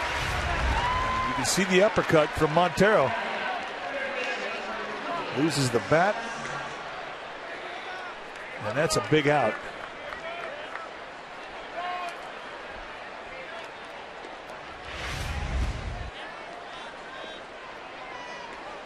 Well, now you've got Chris Johnson coming up. He hit the home run off of Zito in the 5th inning. High into left center field. This looks like it's going to tie the game. Coming in to score is Tubal. To third goes Goldschmidt, and it's a 4-4 ball game. And I think Moda is lucky on that one. Yeah, I think you make a good point. You're lucky the ball did not get knocked out of the ballpark. That's had a hanging slider right at the belt. And for a guy who's already got a home run under his belt, that's a pitch you're looking for. And only the ballpark kept this one in. So it ties the score. We have a new ball game. But the Giants are not trailing. If this is Arizona, that's a 3-run homer. Here's Cody Ransom. Ransom is 1 for 2.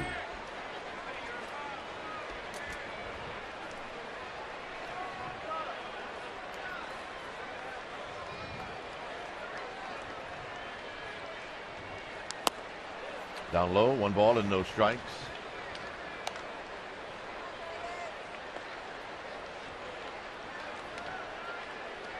Willie Bloomquist is in the on-deck circle.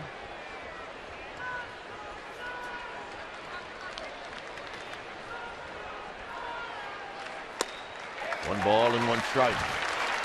Backed it up, 2 changeups in a row.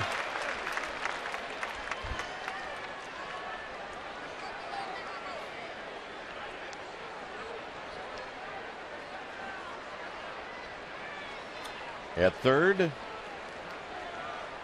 Goldschmidt. 1 ball and 1 strike to Cody Ransom. Look out, 2-1. Do not throw that ball as a backstop.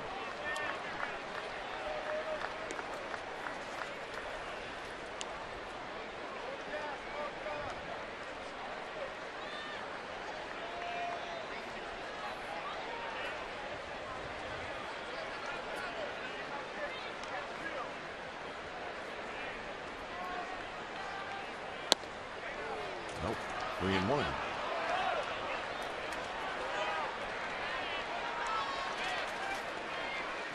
Mota with 16 pitches.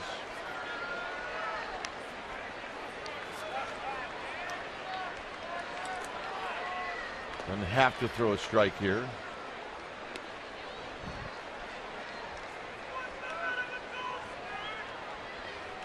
He wants to softball him. And the walk to Ransom. His first walk in the game today for either team.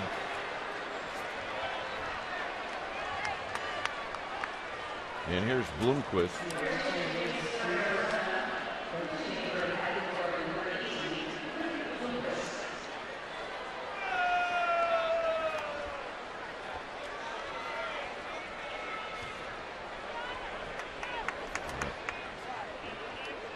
You need the stormtroopers to guard that cable car.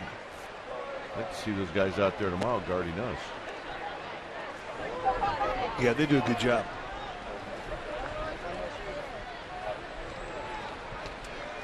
Bloomquist right at 300.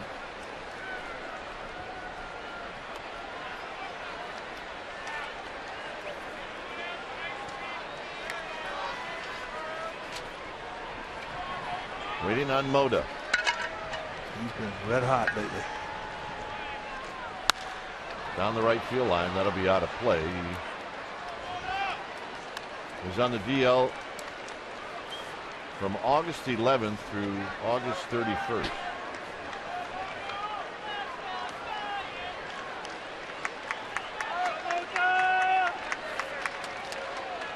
But he's a tough out. 0-1 with Goldschmidt at third and Ransom at first. And that's foul back. Tomorrow, that's where we'll be, doing the ball game. We'll bring our crew out there. Yep, best seats in the house.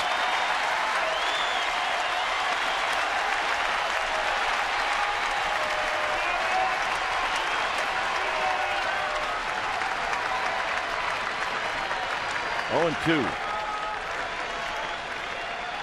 And Mota with a double bluff. Lundqvist 2 for 6 lifetime against Guillermo Mota.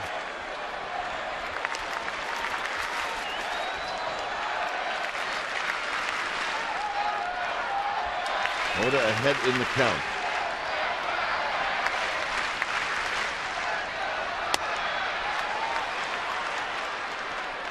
Get you back.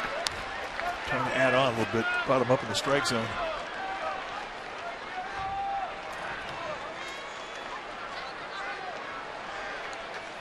When a guy's hot, he usually uses the whole field. I mean, you consistently pitch him away, which Mota has done.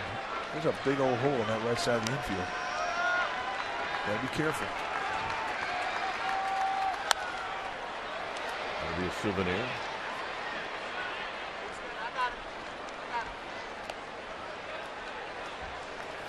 Upton started off the inning with a base hit. Kubel off of Zito did the same. Mota came in and on a 3-1 pitch, Goldschmidt doubled into the alleyway in left center field. Montero struck out. Johnson a sacrifice fly. Ransom a walk. Here we have runners at the corners with 2 outs.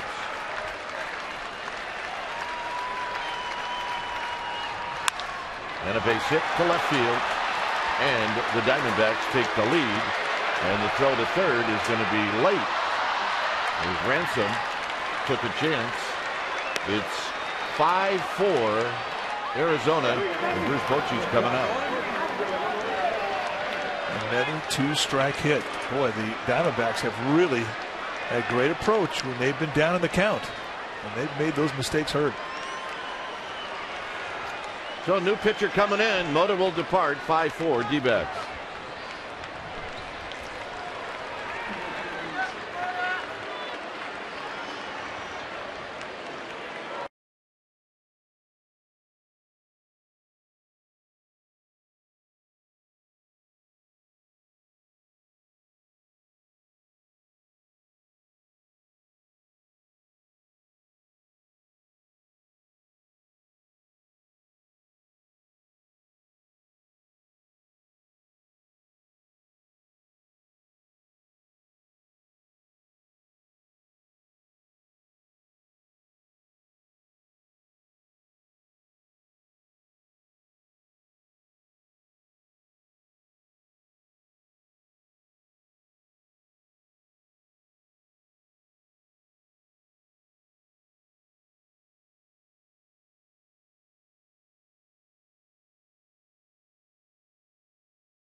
Pitcher now for the Giants, George Cantos, 34th time that he has come into a game. Got his first win on this last road trip in Houston.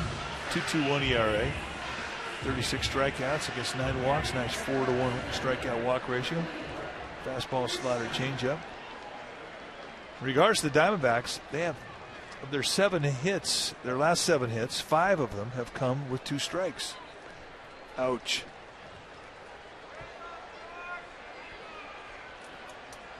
So here's Chris Young.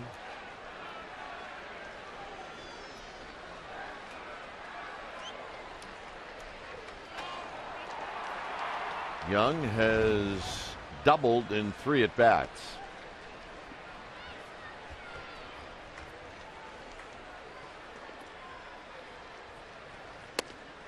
And a strike. Slider. No balls and 1 strike. Hey, we have a first timer. Wow. All right. Welcome. Welcome to the family. Yep. Very mellow.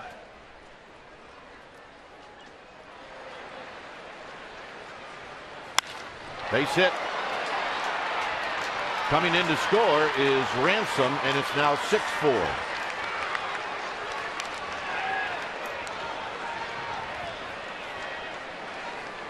So Cantos gives up a base hit. It's got to feel pretty good to the Diamondbacks because they have really been struggling offensively. So that's swing of the bat. A 10th hit today, and you can see the hang right out there at the belt. Good pitch to hit.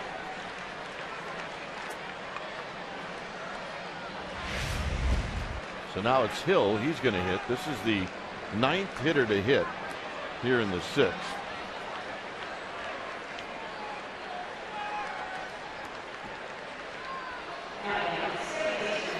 One of the things the Giants relied on so heavily on this past road trip was the bullpen. Well, they were so good, you almost take them for granted.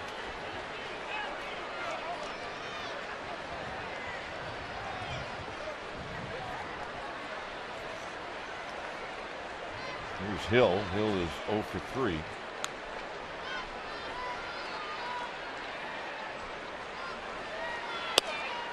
Low, 1 ball and no strikes.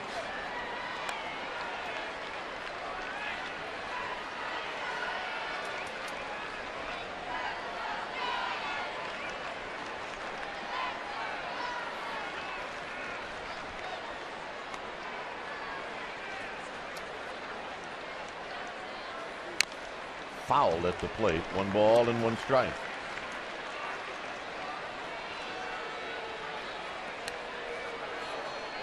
This inning has really taken on a life of its own. And sometimes it's so hard to find an out.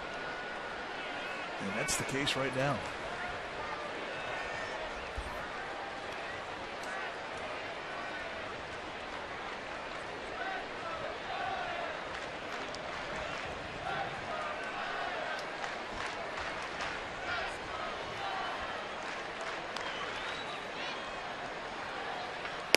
Outside and low, 2-1. Sometimes you can look back in an inning and say, oh, well, little C9 ground ball here, you know, little jam shot there. You can't say that this inning. No. What you can say about this inning is a lot of good at bats. 5 hits and a walk. And that's hammered into the gap. 1 run is going to score. Hill holds up at first on a wide turn, and it's now 7-4. I have a feeling if we watch the replay on this one, it was probably a pretty good pitch to hit. Well, there have been some big-time mistakes up in the strike zone, and that's just a hanging slider. And what's the easiest place to defend? Between the belt and the letters, and that is right there. And Hill, who's been red hot, is not going to miss those mistakes.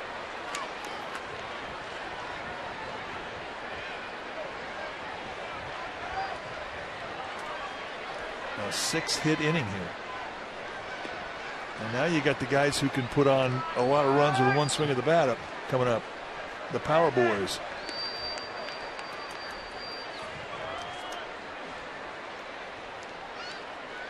So here's Upton. No balls and 1 strike to Upton. Giants haven't had any problems getting strike 1 or strike 2. Well, the kill pitch is the one that they cannot find. The elusive strike 3.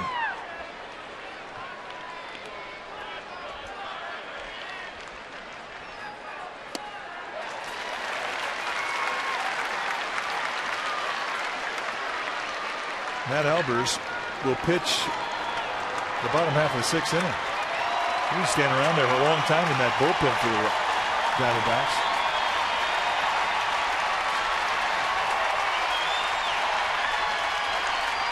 Giants fans trying to help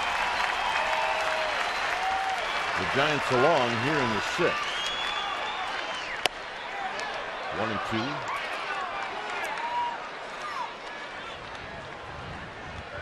2 in the 5th, 5 here in the 6th for Arizona.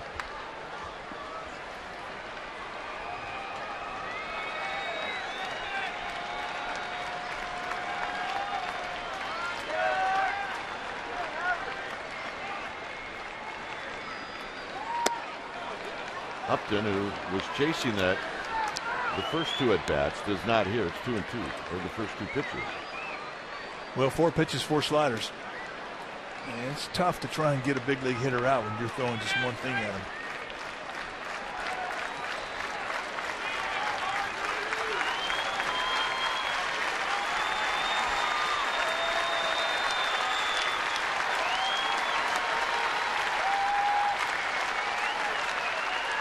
Runner goes. They'll bluff to third or to second. It'll be a stolen base for Hill, his 12th. It's now 3 and 2. This will be Cantos' last hitter, whether he retires him or not.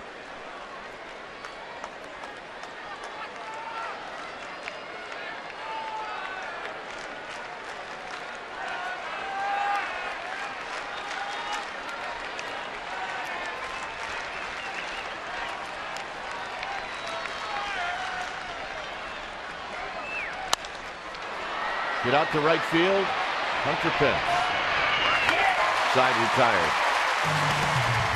Giants now have some work to do. A 5-run 6th inning for Arizona.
Get the All-American Jack Combo at Jack in the Box. It's a no-nonsense burger with fries and a drink for only $4.99 plus tax at participating stores.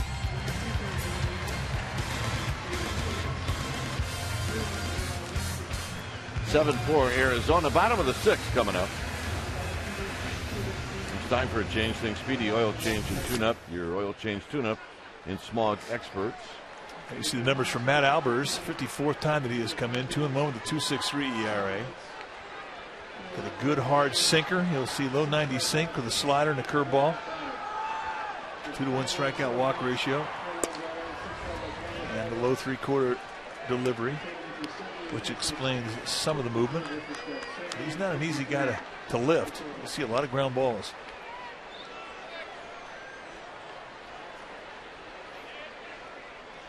Nady takes a strike. He's 0 for 1. Lined out in the first inning, hit by a pitch in the fourth.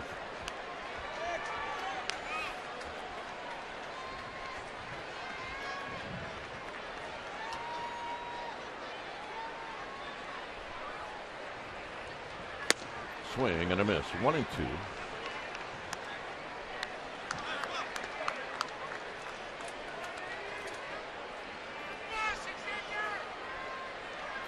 Hector Sanchez and then Brandon Crawford.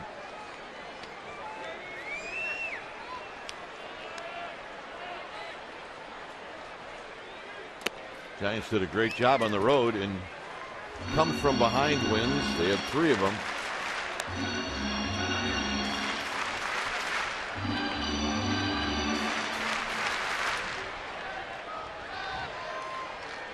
We'll have to do it again here on Labor Day at AT&T Park. 2 balls, 2 strikes. 3-2. Comes a big pitch. Giants trying to get back some of that momentum they lost. The leadoff hitter on base would do wonders to chirk things up there in their dugout.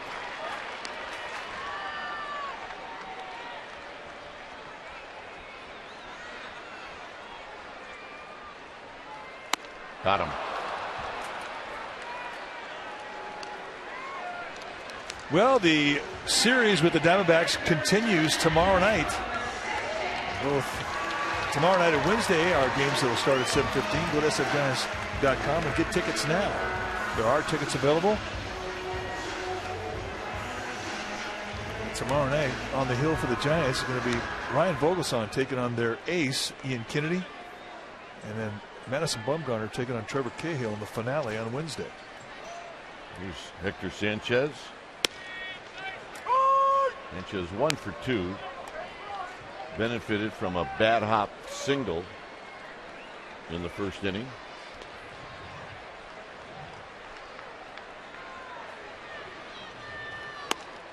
Oh, 2.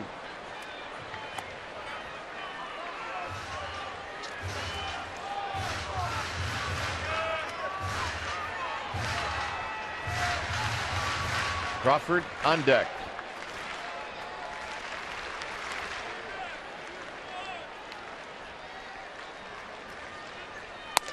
And a high fastball, 1-2.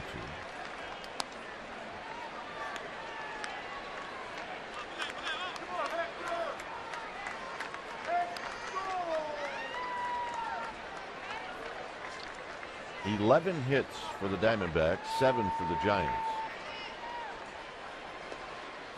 And Sanchez waves at a pitch that was in the dirt. 2 outs.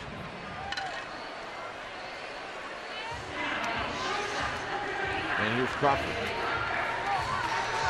Too bad for Crawford in the fourth inning. He hit a ball right on the screws for a base hit. And he hit it too hard for Nady to score, who was on second.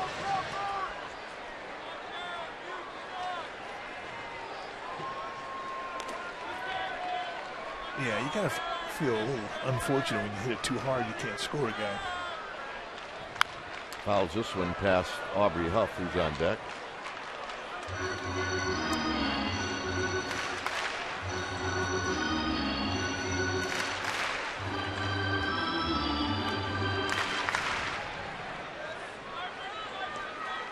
Brad Penny just off the disabled list. Says his arm feels great.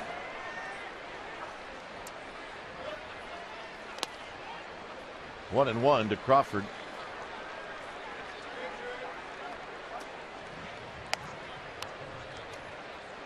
Roberts gets a new baseball as he rubs it up.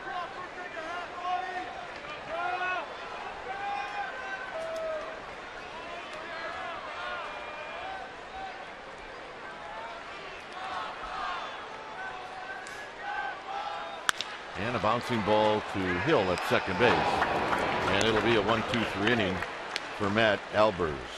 Seventh inning coming up. 7-4 D-backs.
Ian Kennedy, the ace of the Arizona Diamondbacks, taking on Ryan Vogelsong.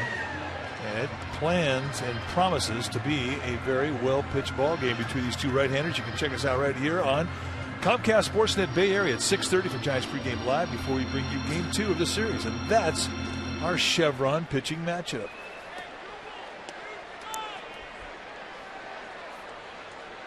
(7-4) Arizona. Giants led 4-0. It's time for a change. Think Speedy Oil Change and Tune-Up. Your oil change tune-up and smog experts. Brad Penny coming in for the 16th time. Said his arm finally feels healthy again. DL helped him. First pitch swinging is Jason Kubel, and he fouls it out of play. Penny can give you a lot of different looks. He can give you a fastball, low to mid-90s. Curveball, changeup, he can cut it. Give you a traditional slider. Lots of looks.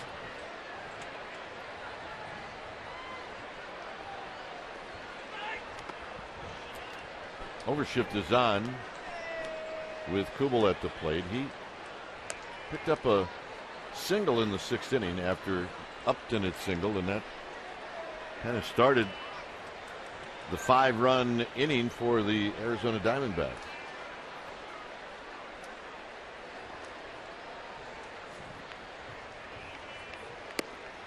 Good off-speed pitch for a strike. 1-2. I think Gonzalez played up. I had to think about that one a little bit.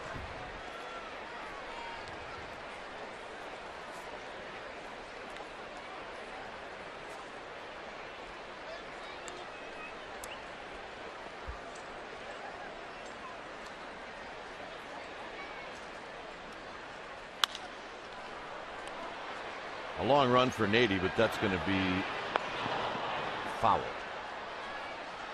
He really pulled over into the gap.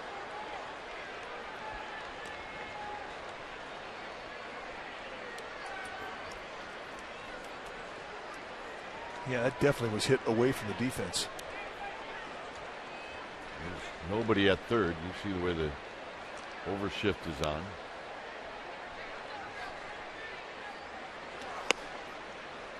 Two and 2. 94.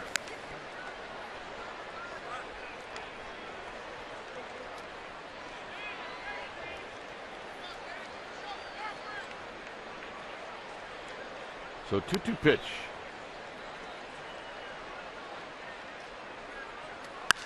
Out of play. So Brad Penny stretching it out a little bit. A nice long discussion with Brad Penny yesterday on the bus after the game. And he was talking about how much better his shoulder felt. Excited to get back active again, wanted to get pitching again. And that's rolled foul.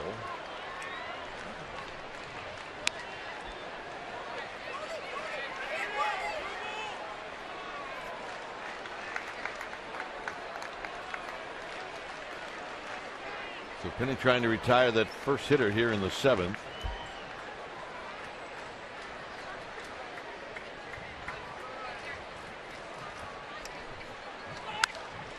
And Kubal's not letting it happen.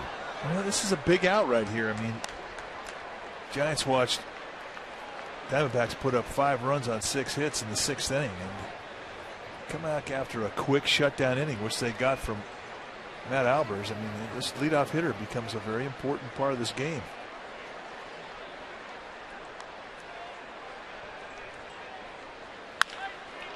Base hit. And just like that, he's back in the stretch. And it's going to be a double for Kubel.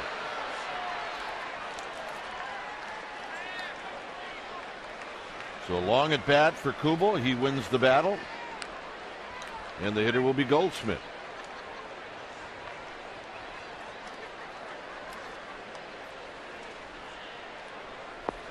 There's a lot of balls hit hard in the last 3 innings.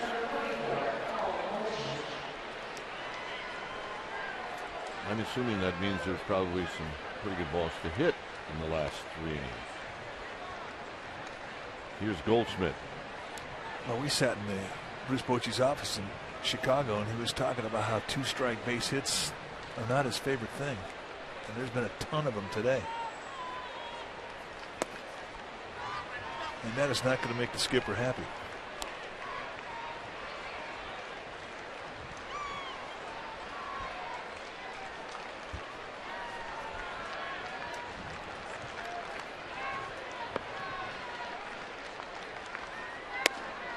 Two and 0. The left-handed hitting Miguel Montero is on deck.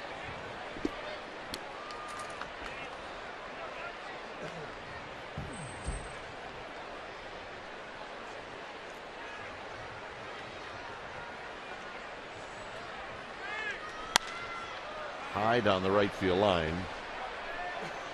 Out of play. 2-1. It's a tough way to have to pitch when you're behind the count, especially when you're behind in the game.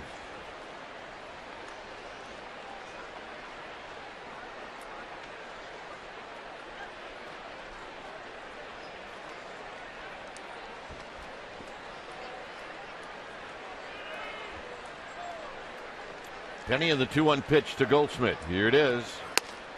2-2.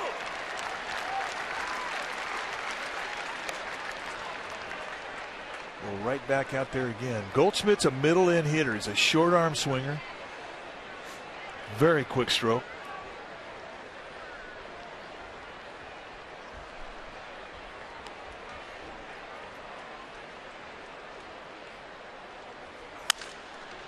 That's foul, and Goldschmidt broke his bat.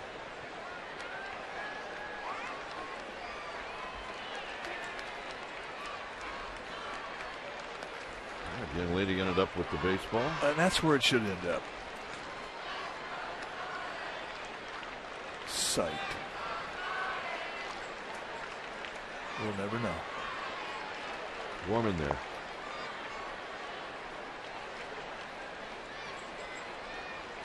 Two and 2.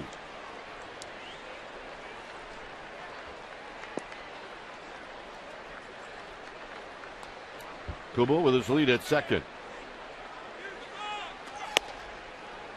And a full count.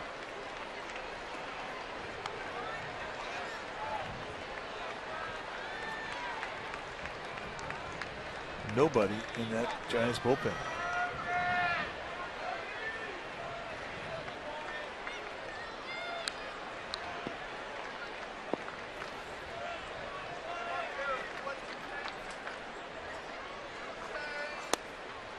And the walk.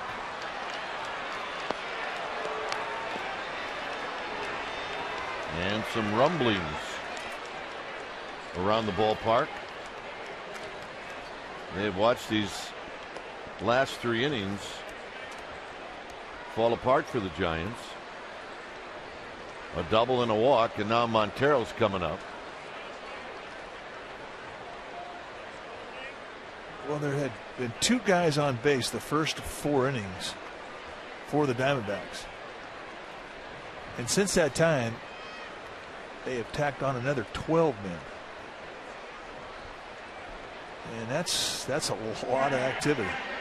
And that will definitely make the crowd moan and groan, and it's happened. That's right. 12 base runners in the last 3 innings. Prior to that, they had 2 in 5 innings. Make that in 4 innings. So here's Montero. And only a nice play by Hector Sanchez kept both runners from moving up. And now we're starting to see, I believe, some people move around towards the bullpen.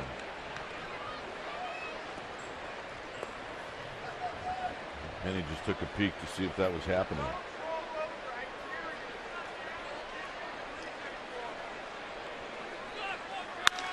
Hit out to left field, Nady. He will put it away. Saw Shane Luke start to head down the Giants' pen. Nice play by Nady. That was not an easy play because Sun has sort of become an issue for the left side of this field. But another bullet coming off the bat of these D-backs. That ball was hit well. Definitely a sunglasses moment for Exmo, brought to you by your Toyota dealers. Chris Johnson.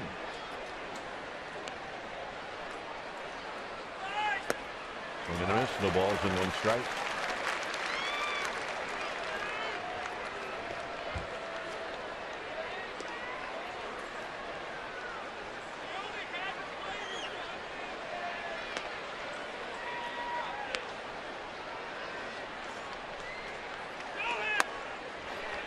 And a called strike.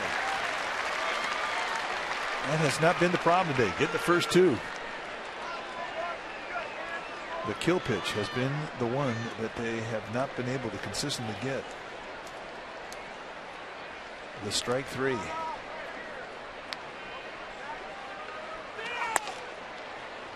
One and 2.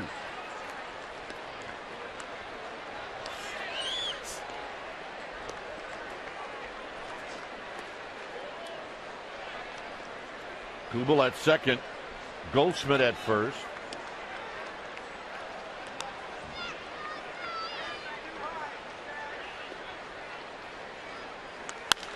Out of play. It's now the same count at 1 and 2.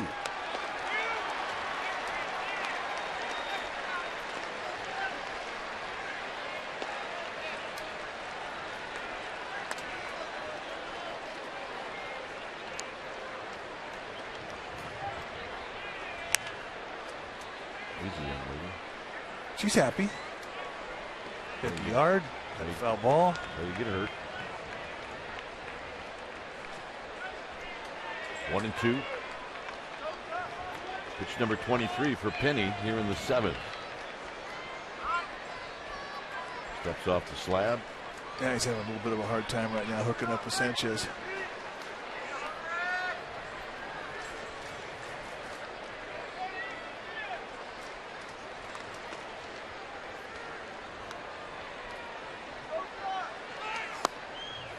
Two and 2. 95-mile-an-hour fastball, so he was reaching back there trying to add on and take that outside corner away.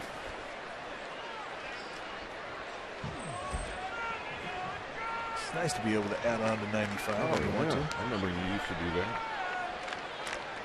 I was on the freeway, though. Hit off his foot. Foul. The Giants were standing on defense a long time these last 3 innings. Yeah, it's not ever easy this time of year. You've had 4 day games in a row. You've had to travel 2 cities. Hot. Not doing your team any favor, keeping them out there like that a long time.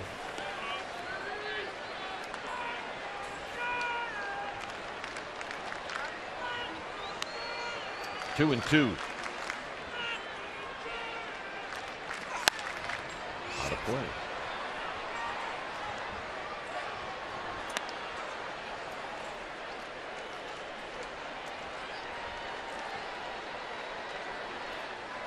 Been a while since Penny's been out there. Perhaps a bit rusty. Has not lacked for stuff, though. We've seen him top out 95. Proof positive that his shoulder indeed is feeling better.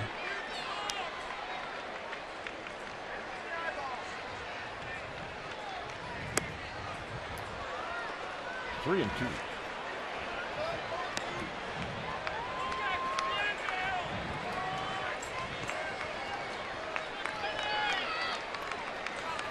Well, with one out, 3 and 2, maybe the runners go, maybe not.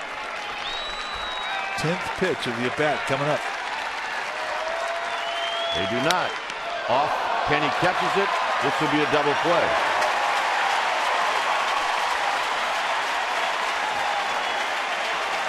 So it goes 1-3 on the double play. A bruise to 2 outs. And as my partner likes to say, we'll take that at any time. And special recognition of the military. USAA Now presents the singing of God Bless America. God bless America, land that I love. Stand beside her and guide her through the night with a light from above, from the mountains to the prairies, to the oceans white with foam. God bless America, my home. Sweet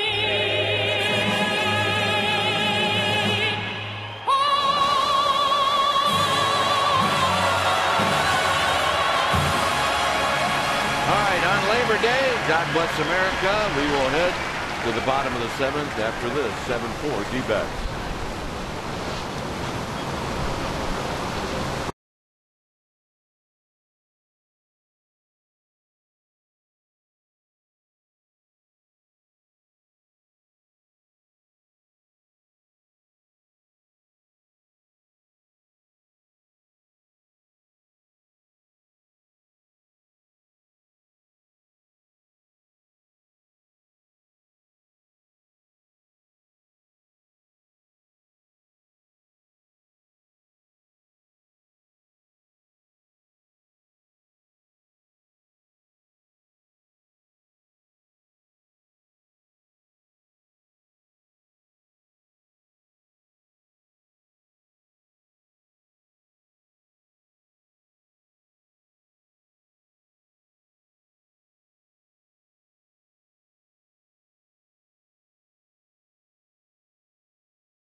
On the park, Kruk Kite mentioned it is Star Wars Day here, the second annual. They did it last year as well. Fans really got into it. We saw a lot of Yodas and a ton of Stormtroopers, a little extra security here today at AT&T Park. The Stormtroopers escorted out today's umpires, and of course they announced the opposing lineup to the Imperial March. That's Darth Vader's theme. A really, really fun day, a creative day. Of course, the Giants marketing campaign behind it, guys. All right, thanks, Amy. As Huff takes a strike from Brad Ziegler, the new pitcher. 7-4 Arizona. Huff, the pinch hitter. When it's time for a change, think Speedy Oil Change and Tune-Up. Your oil change tune-up with Small's expert. Brad Ziegler, the sinker baller, the submarine guy, coming in for the 65th time. Huff, face hit, right field. So the Giants have their leadoff hitter on. That's got to feel pretty good for Aubrey Huff. He has had a long, hard fight to get back down that field. And from Ziegler, you're going to see knee high. This is a little slide that runs flat right out over the plate. And Huff jumps all over it and finds a hole.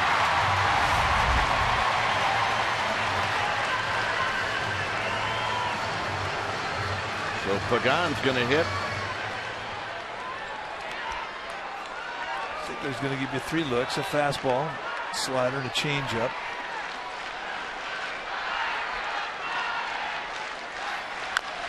Big tapper. And they'll get the force play at second. That's a good at bat if there isn't anybody on first with Pagan's speed.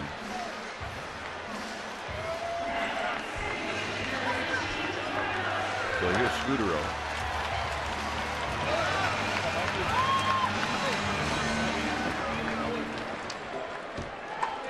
Scudero 1 for 3.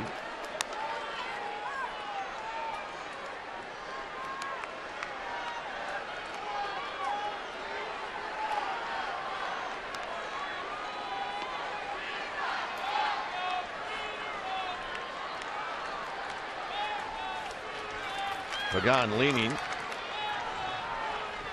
outside, 1 ball and no strikes. Bochy was talking about, the Giants have not hit very many home runs. I believe they're last in the league. He said where it really catches up to you is trying to come back in games. Pagan leaning again. And a prime example of what happened today. Giants leading 4-0. Chris Johnson hits a 2-run home run, and it's 4-2. Well, it's definitely a valid point. Get you right back there in a hurry on the scoreboard, but it also is a huge wake-up call in the dugout.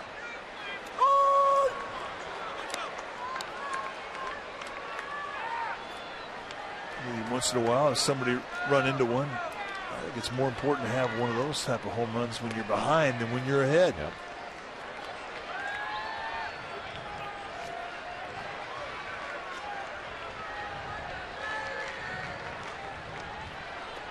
And Ziegler is not a guy that's very easy to hit home runs off of. In fact, this year in 55 innings, he didn't give up any. Wow. That makes him do. And Scudero trying to catch Johnson napping. It's 2-2.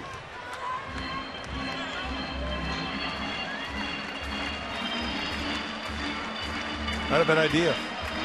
Giants need base runners any way they can get them. Anyway.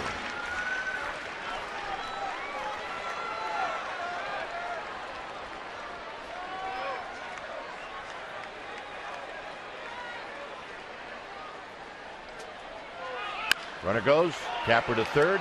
That's a fair ball. The throw dug out by Goldschmidt. 2 down. Oh, what a nice play by Goldschmidt. That was not an easy play. One hopper to his backhand. An off-balance throw by Johnson off his right foot. Look at the backhanded brilliance from Paul Goldschmidt.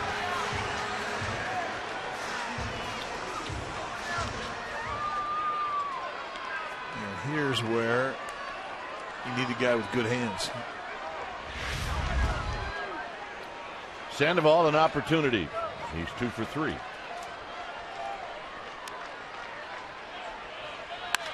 Up the middle. Hill can't get it. Here comes Pagan. It's 7-5. Well, the Giants needed that desperately. They need to get this crowd back into it.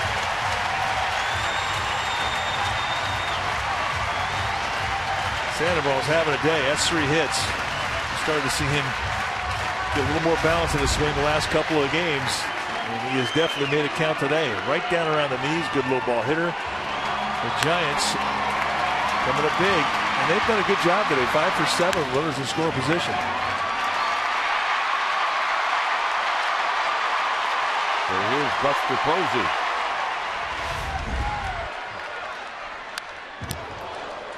Ooh. No balls in one strike. That's pretty much what everybody in the stadium said, too.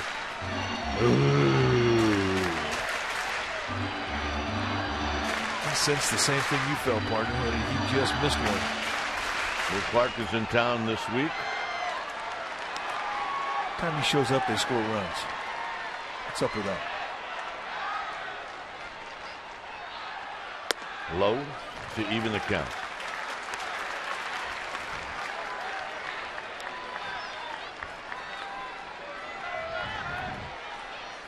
So the defense. Young shading Posey towards Triples alley. Hit on the ground to Ransom. Ransom to second to end the inning. Giants pick up a run. 8th inning coming up.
Here's our Toyota game summary brought to you by your local Toyota dealer. Johnson's got a big home run. Goldschmidt swings the bat really nice. Hunter Pence, last 19 games, 13 RBI. Zito had a 4-0 lead.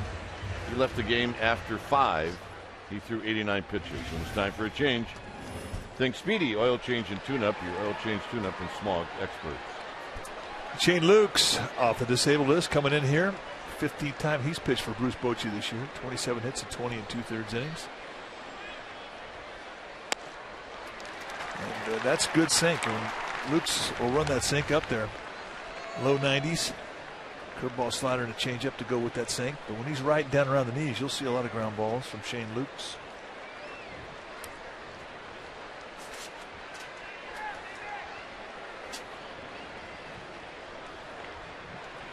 Oh, 0-1 to Cody Ransom.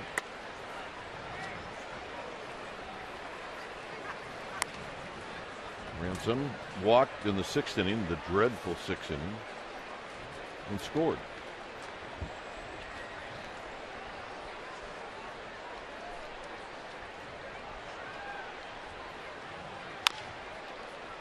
Tapped foul. The thing that hurt the Giants in that 6th inning. 2 out, base hits to knock in runs. Bloomquist, Young, and Hill. 2 out base hits to knock in runs. You get those, you got a chance of winning a ball game. Yes, you do. And they demoralize a pitcher. Those hurt.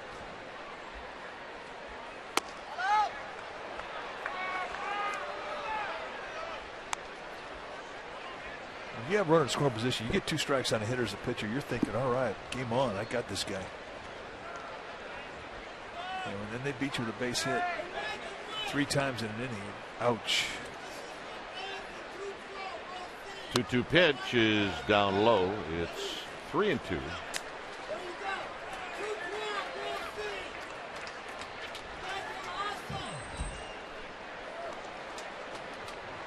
On deck is a pinch hitter, Ryan Wheeler.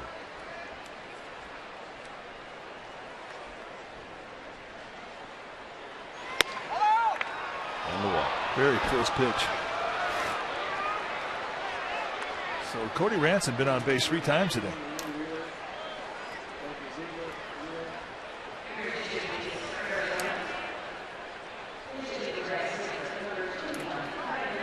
So here's Wheeler.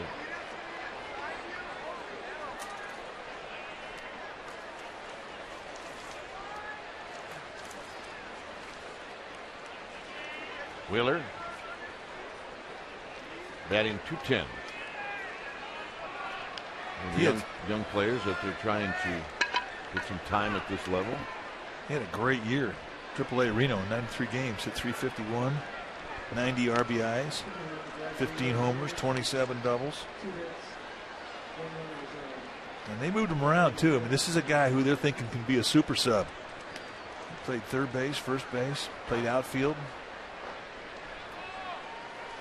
He's definitely a guy who they think is going to be a part of their future.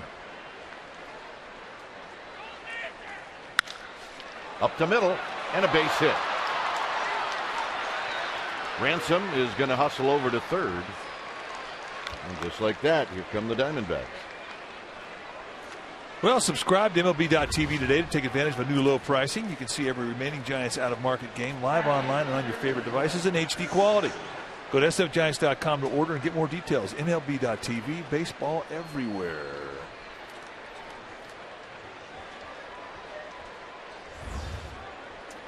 So a walk and a base hit, and here's the top of the order. Giants pick up a run in the 7th, and right now Arizona is very close to getting that run back. Strikeout situation now for Shane Lukes. Boy, that leadoff walk really makes it tough on yourself.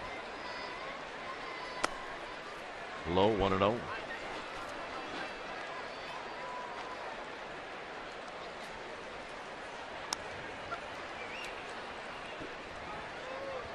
Luke's rubbing up a new baseball.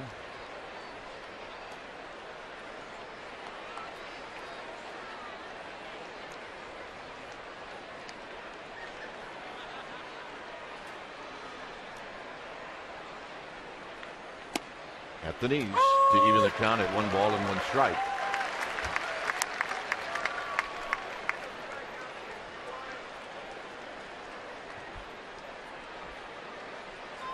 Zito, Moda, Cantos, Penny, Lukes. Giants playing the infield in. And that play, watch it and enjoy it now, folks. It'll be gone after this year. I'm not really sure you can enjoy it unless it works. Hey, it worked in Houston. I said it facetiously.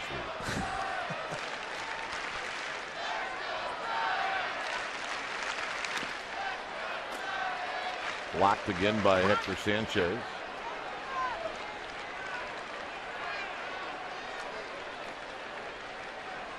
Well, we've seen that play, what, over the last 5 years? 1,000 times. And how many times did it work? 10. 10? I'd have said 1. Well, we got Bonds 4 times. Well, if you take away Bonds. Well, then 6. On the ground to third. Sandoval's got to come home. Ransom was tagged out by Sandoval, and Sandoval got stepped on.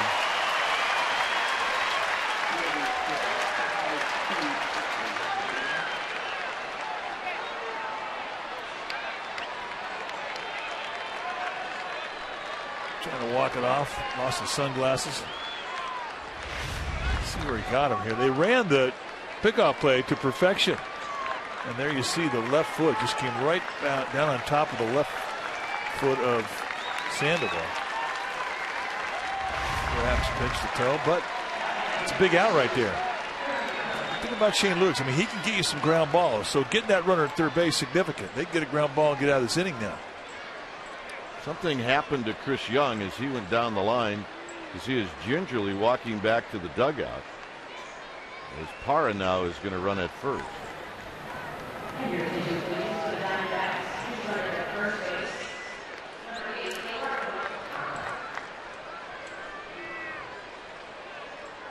Just not the guy moving very well.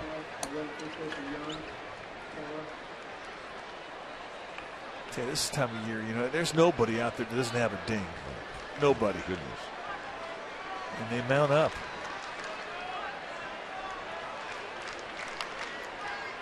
Here's Hill.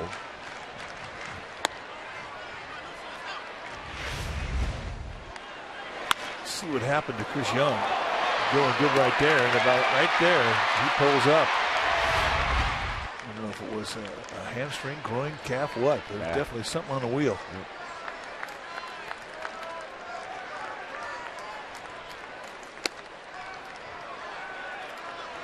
Yep. 2-0.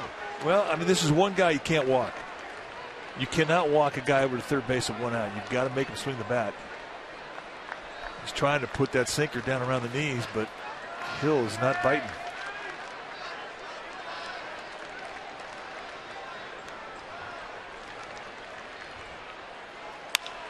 Foul. Ooh. Make sure your cup is on. Ball dude down there's been busy. Mark Henderson. George Meyer down the first base line, velcroed to his seat. There's George.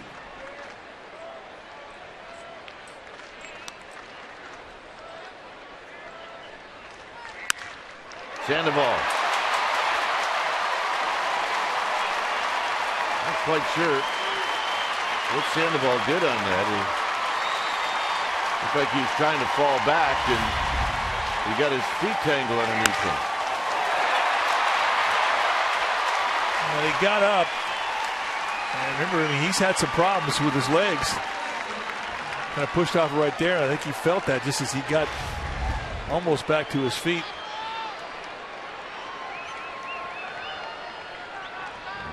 He needs to stay healthy, period.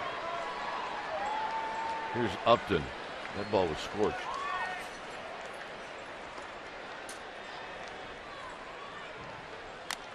Swing and a foul. See the bullet coming at him. He didn't have time barely to get the glove up.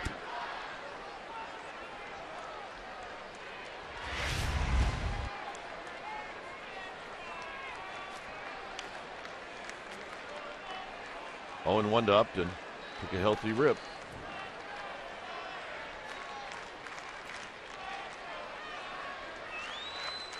Down low.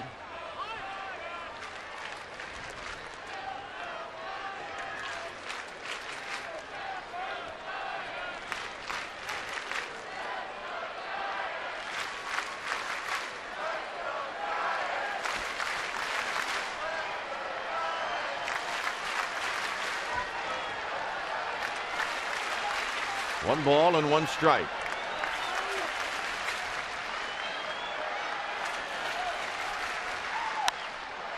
Into right center field, a base hit. That's going to knock in the lead run, Ransom. And Justin Upton. I think it was something up again. Picks up the RBI single. And they get the run back.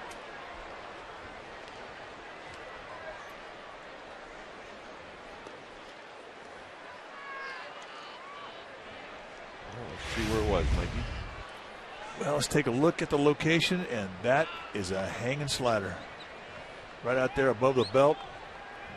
Easy place to defend, and he does not miss it. There's Jason Kubel. Will this stay in the yard? Pagan back. He makes the catch. And he keeps the Giants in this game. Last minute high backhander. And yes, they're still in this game.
p.m. right here in Comcast Sports Net Bay Area. They'll take you to the Giants clubhouse and give you all the reaction from this game. They'll update the Dodgers game, which will be in progress, and they'll also talk about the Raiders. A little bit secondary issues. Hosted by Scott Reese and David Benz. So join us if you would tonight. AT&T Uber's Sportsnet Central, 6 p.m. It's 8-5 Arizona. The new pitcher is David Hernandez, and Hunter Pence takes a fastball for a strike. When it's time for a change, think Speedy Oil Change and Tune-Up. Your oil change tune-up in Smog Experts. 63rd time that Hernandez has come in, and he's had a fantastic year. Look at the strikeouts, 85 and 59 innings, 59 base runners, a couple of saves. And you're going to look at some great stuff. A fastball that can go mid to high 90s. Good hard curveball like you just saw. He'll throw a changeup as well. 27-year-old native from Elk Grove, California.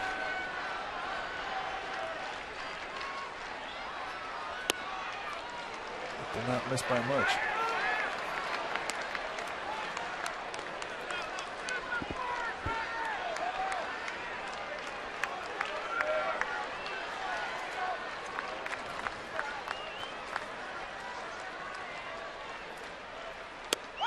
Got him.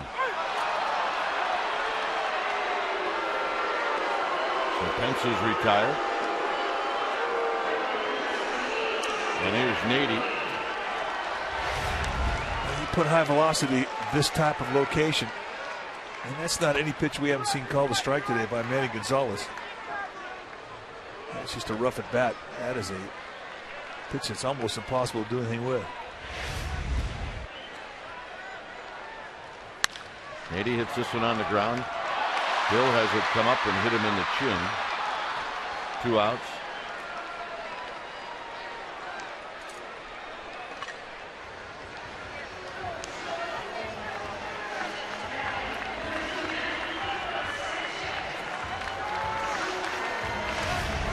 let's take a look at the actions. Ball's hit hard. A little bit of a bobble. Lots of time because of how hard it was hit. 80 an average runner. Hill stays with it and gets you out. Here's Hector Sanchez.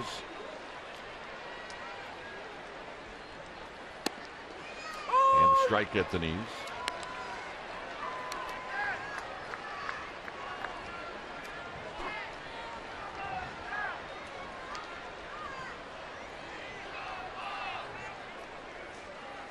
Foul back. It's cut, 0-2.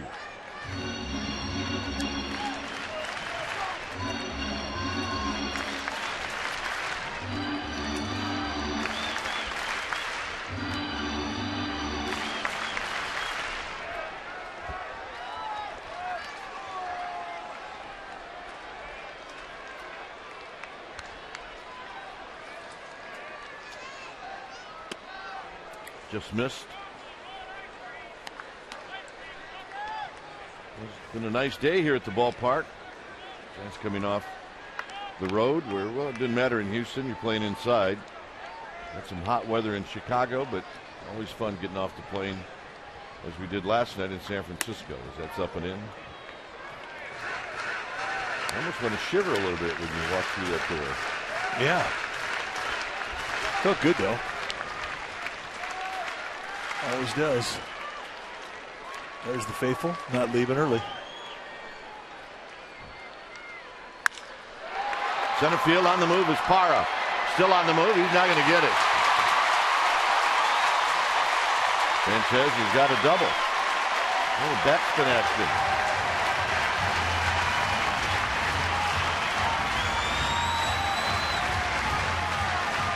Not a hanger either.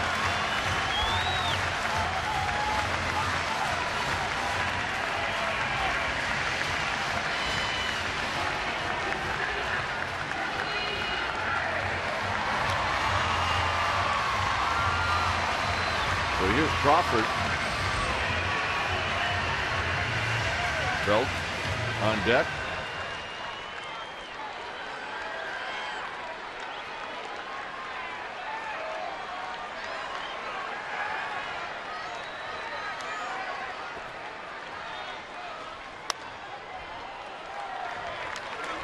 One ball and no strikes.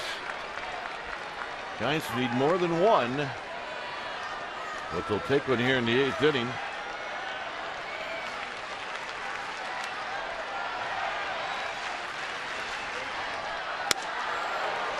A big swing and a miss. One ball and one strike. That's how you're supposed to swing at a 1-0 pitch, though. One fly. You don't have to put a whole lot of swing on it. I mean, Hernandez is going to supply a lot of power because of the velocity of that pitch.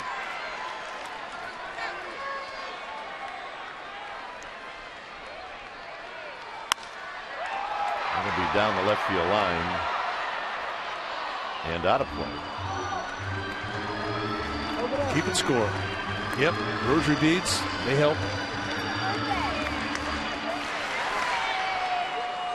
Cal fan? We do. Giants fan? Oh, absolutely they do.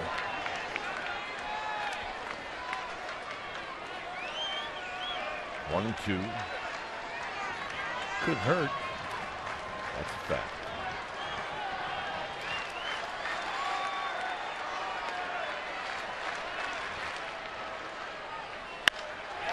Down the left field line. Fair ball. Coming in to score, Sanchez. 8-6. Like I said, they couldn't hurt.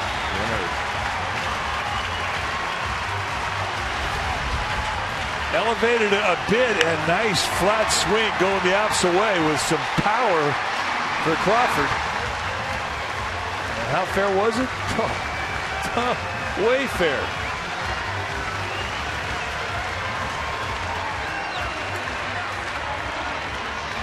So here's Belt.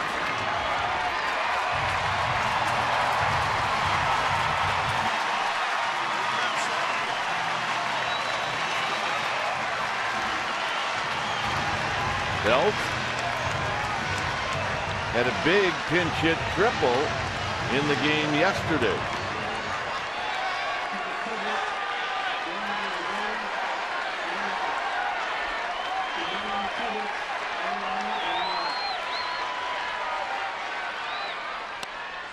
Outside at 96.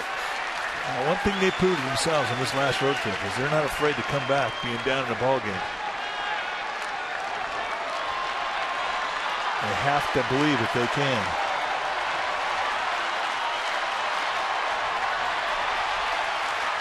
And they do. Belt with a base hit. Here comes Crawford. He's going to score. It's 8-7.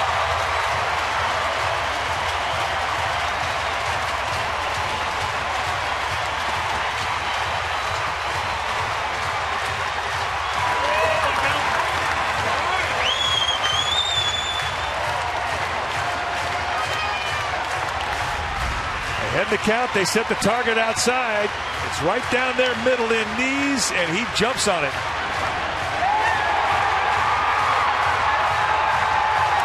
And that lit this place up.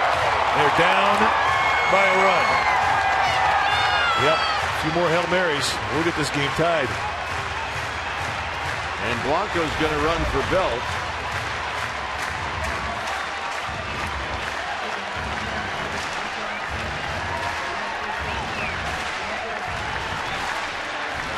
So you know what that means? That means steal base time.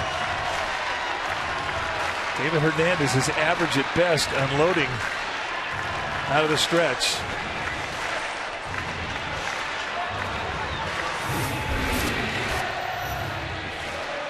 Remember yesterday it was Brandon Belt had hit this triple that sliced away from Soriano. And that was a big swing of the bat in their ability to come back from behind.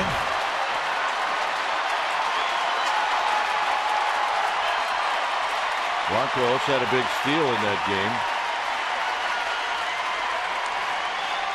See, if he waits around or if he takes off, he's got a good lead.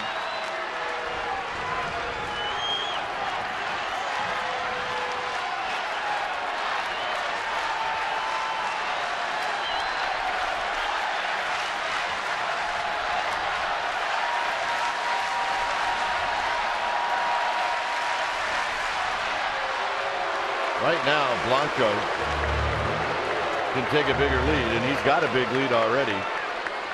Although you're probably not seeing the best move of David Hernandez just yet.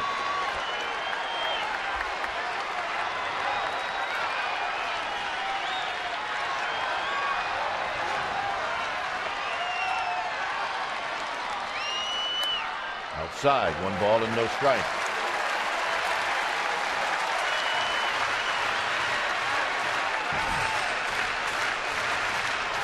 Right-hander, David Shaw starting to get, or Brian Shaw rather, finishing off his warm-up throws. Well, he's done. He's already loosened up. He's good to go.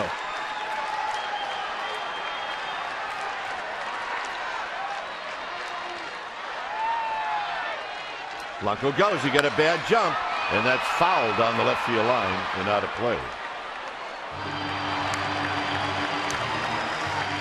There are many signs that you have as a base stealer. Number one, if you have a green light, you don't need a sign. You can go if you get a good jump. 2, must go. That means regardless of what happens, you're going. And then there's go, but make sure he goes home. You see that on 3-2 out situation. And then there's don't go. That last one was a must go.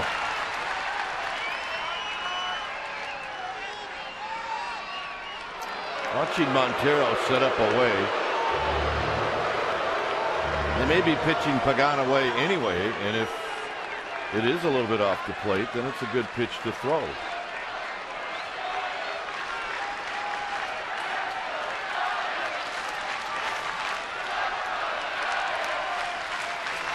we'll see what goes here. He does not go, and there's a drive to right. Upton coming in, and he'll make the catch, and that'll end the inning. 9th inning coming up.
Sports Group. 8-7 Diamondbacks. And it's time for a change. Think Speedy Oil Change and Tune-Up. Your oil change tune-up and smog experts. Major League debut for Gene Machi, the 30-year-old right-hander, 6'1", 261-pounder. And for Machi, he really earned his right to be here. You see the number of appearances in AAA Fresno, 54 games, 2-1, 15 saves, 44 strikeouts against 17 walks at 56 2/3. Got a good fastball with lots of sink, slider, and a split. And together we're giant. That's exactly right.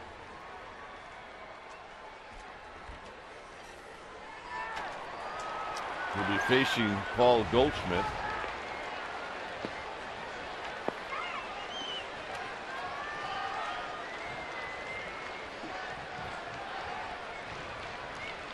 "12 years of minor league baseball before this pitch." Think about it, a long time. Takes a strike. 95-mile-an-hour challenge fastball, and he's in the strike zone.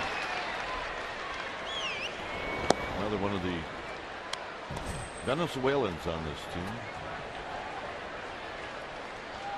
JJ puts the closer for Arizona started to get loose. He was the losing pitcher in yesterday's comeback victory in Los Angeles.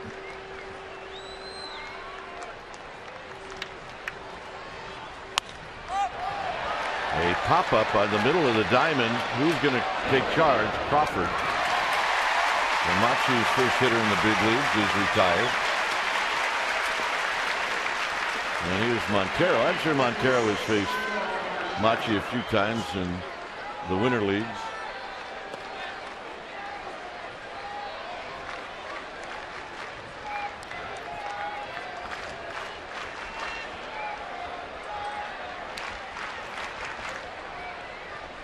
Montero 1 for 4. He singled off of Zito to open up the 5th. And then right behind him, Chris Johnson hit a 2-run home run.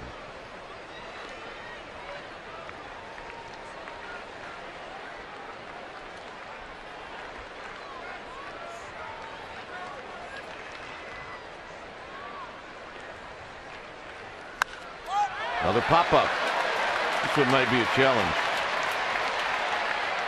No problem. Not to him. Tune in to Murph and Mac, the morning show tomorrow on KNBR. I'll talk with the fellas at 7:30. Mike will talk to the fellas at 8:30 on KNBR 680, the sports leader. Lots of baseball to talk about. Here's Chris Johnson with the holiday today. No show for Mike, so we will double up tomorrow. I think for fun tomorrow, listen to my show and then disagree with everything that I say, just for fun. All right. You have to do that. See if Paulie Mack and Murph figure it out. Strike to Chris Johnson. That was a guy that throws 94. Spent 12 years in the minor leagues. Well, with that type of split, too. I mean, he's gotten 2 outs on pop-ups, both off that split-finger fastball. I hadn't thrown the slider yet, but I haven't really had to. No, we don't really want to see the slider today. There's the split at 89. So no swing, says first base umpire Greg Gibson. I don't think he swung. Greg Gibson finding out that he's become an unpopular fella here at the ballpark. Fans were not happy with that call. Gibson will be behind the plate tomorrow. With his strike zone and Vogelsong and Kennedy's ability to throw strikes, it could be a fast-paced game. Make a dinner reservation for about what, 9:30? Could be. Swing and a miss, 2-2. That is nasty. You never know what you're going to get if you're Bruce Bochy. You guys come out of the minor leagues. But I'll tell you right now, from what we've seen from Gene Machi today, he's going to be pitching a lot this month.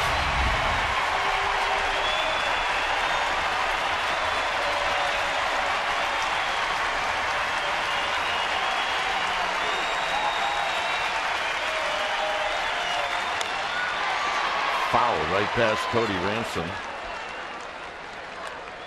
You know, you say, why does a guy that throws 95 spend that much time in the mound? I think he probably didn't have that split. Well, and control. It's amazing what one pitch can do to a guy. I mean, he's always been pretty good control-wise.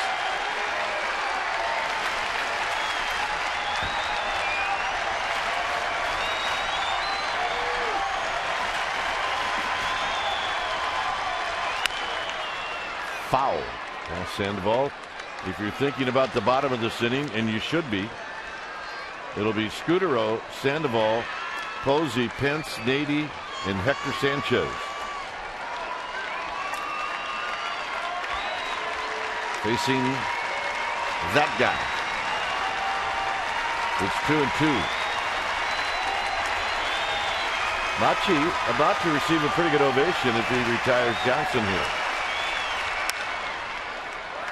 Crawford to Posey. Side retired. Machi jumps off the mound. He goes 1-2-3. Scudero to lead things off.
Net Bay Area. We're going to do the ball game from the Coors Light Silver bullpen, and once we get out there, we always have a lot of fun. It'll be Kennedy against Vogelsong. 6:30. You see the pregame show, and we'll be doing it from right there, right where that angle is, the corner. See the guy raising his hands? Yeah, that's one spot. He's in my chair. Yeah. It's a 8-7 ball game, and the closer for the D-backs is into the game. J.J. Putt's 49th time he's come in, 28 saves. Yesterday he took the loss in that comeback loss to the Dodgers. They won that game in the 9th inning. Fastball will go low to mid-90s. Slider split. Go get him. Scudero kind of ducking that one ball and no strikes. Sandoval, Posey. Probably the best you could be in an inning to try to pick up a run or two. There's a strike to Scudero.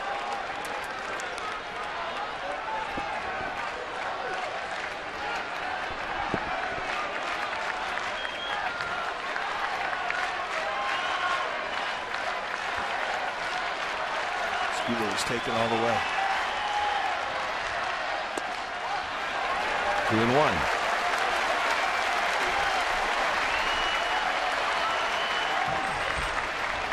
The Panda on deck. He's got 3 hits today.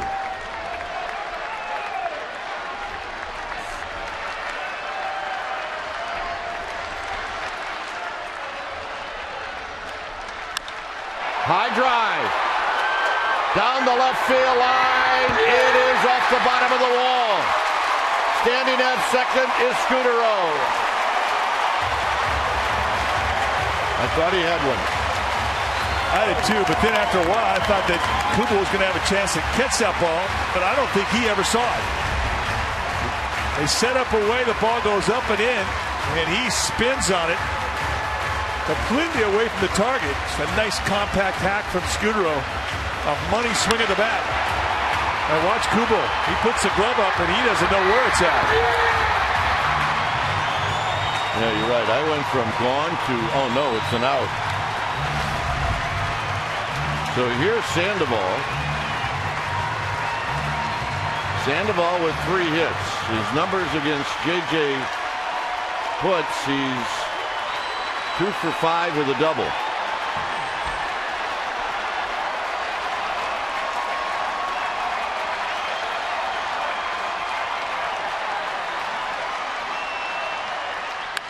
Out of play down the left field line.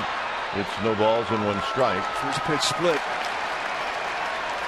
So he's going to the well immediately. Immediately. The guys running all over the place. Brian Shaw back up on the hill in the bullpen for the Diamondbacks, and Sergio Romo going down to the Giants bullpen for a second time.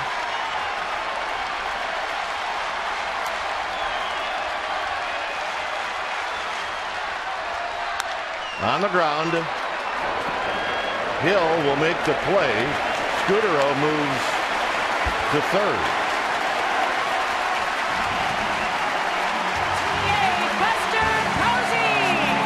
And now the Diamondbacks have to bring the infield in. Posey has only faced J.J. Putz 1 time. He grounded out. You're thinking about Hunter Pence.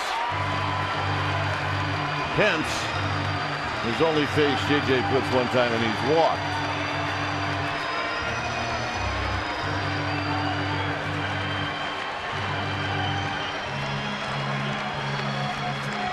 I think Kirk Gibson, the skipper of the Diamondbacks, is thinking about walking Posey or pitching around him. I agree with you.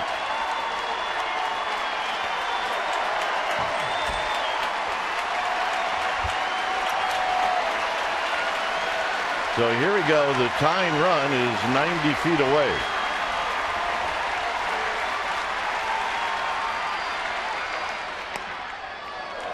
A called strike, and Posey can't believe it. Well, you don't see him show much emotion very often, and this is one of those times he does. They sit up in the inside corner. Wow. And he thought that was way inside. You hate to give up a strike in a strikeout situation. Going right back in again.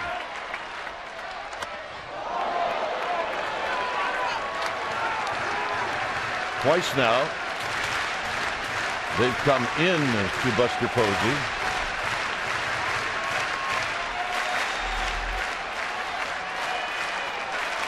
One ball and 1 strike.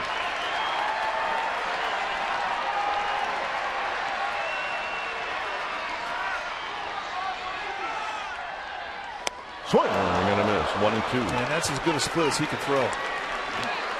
So now Posey will take a walk. When he gets that split going, it's got straight down movement. And you can see it right there. That thing just bottomed out.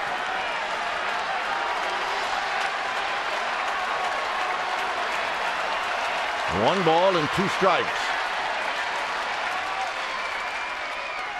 Blocked by Montero, 2 and 2. Great block. One of the hardest type of pitchers to try and block with a runner at third base is his fastball split guy, and that's what Putz is. It's a fastball. You can't block any better than that, folks. Well, you have to figure that he wants to throw the split at some point to Posey after the last good one.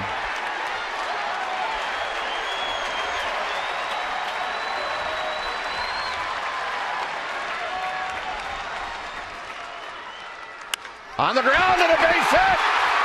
This game is tied. Posey headed for 2.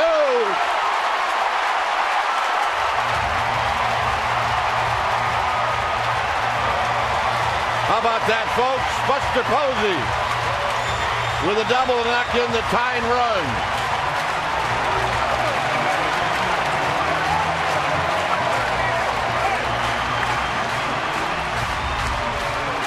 They come at him with a split, and it has a little hang time up their middle end. You still have to stay inside it. And he rakes it right past the drawn in infield, and Johnson had none chance. Brand new ball game. And look at the reaction from the Giants bench.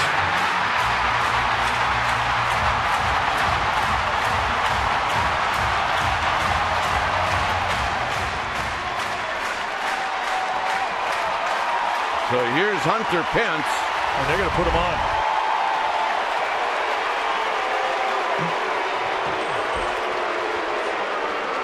Well, at this point, why not? I mean, his run means absolutely nothing. Well, he almost threw that thing back in the strike zone. He is all messed up. That's 2 days in a row with a blown save.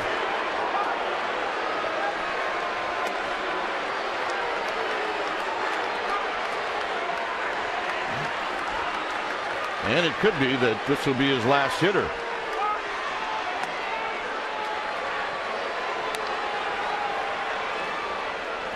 Nady is on deck. And Pence will take the walk.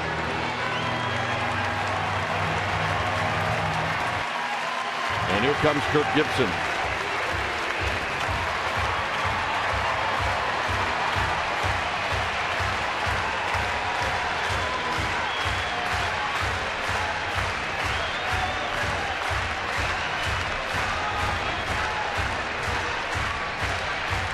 Gibson is looking him right in the eye.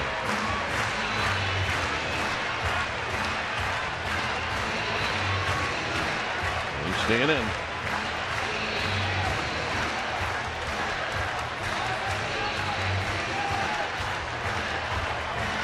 Watch the reaction when Buster Posey picked up the base hit.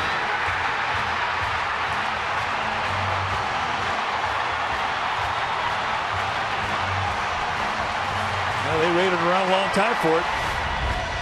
He did not leave early. Buster Posey did not disappoint. So here's Nady. He's never had a hit against Putz. He's 0 for 4. In this game today, he's 0 for 3.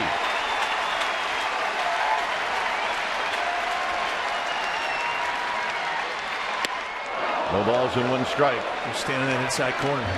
Built a few, man. He's hit the ball well.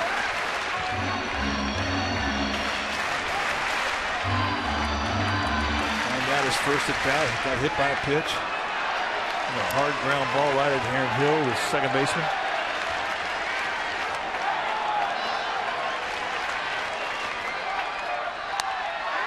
Foul down the right field line. Hit that one maybe right off his thumb. And it's 0-2. Are definitely staying in on Nady. Hector Sanchez is on deck. Posey at second. Pence is at first.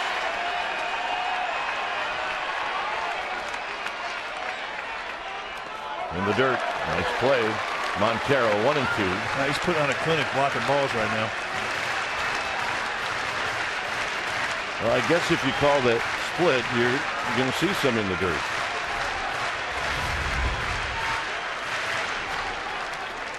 So unpredictable. Splits and fastballs.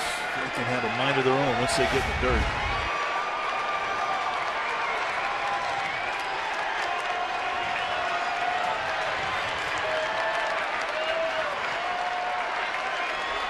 Here's the 1-2 to Nady. Swing and a miss. He got him. Yeah, he got him to go out of the strike zone.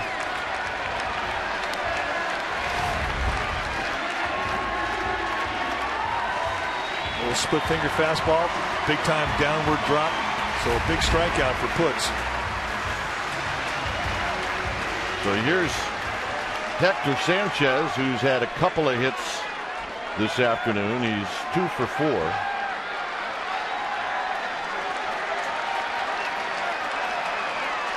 You got a good arm in center. You got a good arm in right.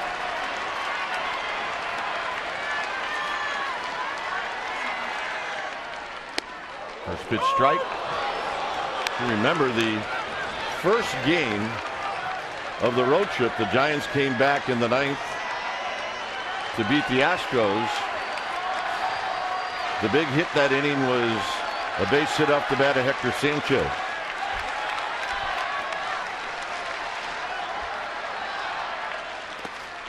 One ball and one strike. So 2 pitches, 2 splits. And you see the defense pretty much straight away.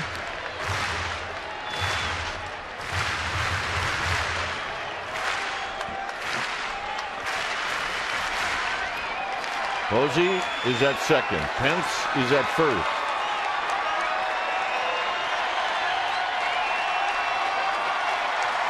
And now everybody's ready.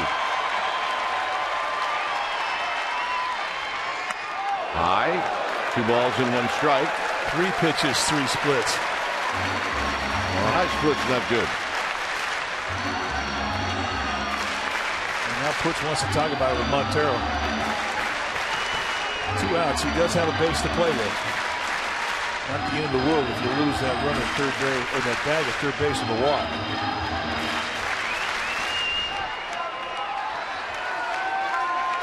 Hector Sanchez is a confident hitter.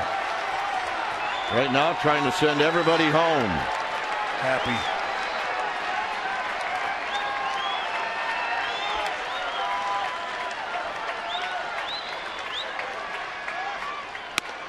Two and 2. 93 to right through the center of that strike zone.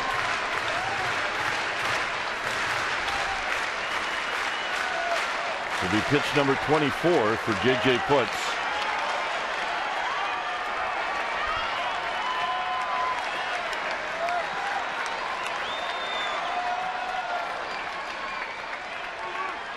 And now Putz will step off. This may be his way of trying to ice down a young hitter. He's got a pitch to play with here. Really 2 if you think about it. The walk is not the end of the world, as we said earlier. So he doesn't have to go in that strike zone on a pure challenge.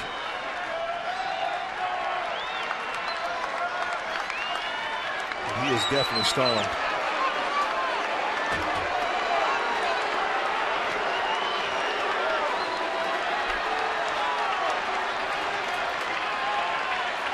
Two balls, 2 strikes.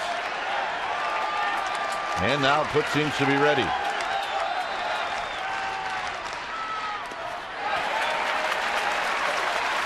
Now there was one shot at it in the dirt, and that was an easy take. Yep. Again, he's got a chance to do the same thing. It does give the Giants a little bit of an advantage with Posey at second, because he now can leave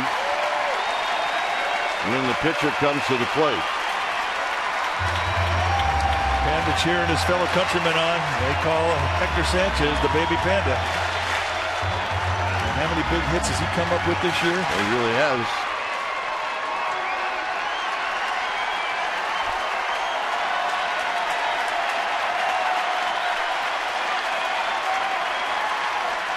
Three and 2. Runners will be on the move. And the pitch. Swing and a miss on ball 4. And the throw will go to first. And we will go to the 10th. Buster Posey tied this game up with a double down the left field line. 8-8.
is Buster Posey was coming off the field. Bruce Bochy approached him before he went to the umpire, and I think he said, Buster, you got any left in you to catch? And you can see who's coming out.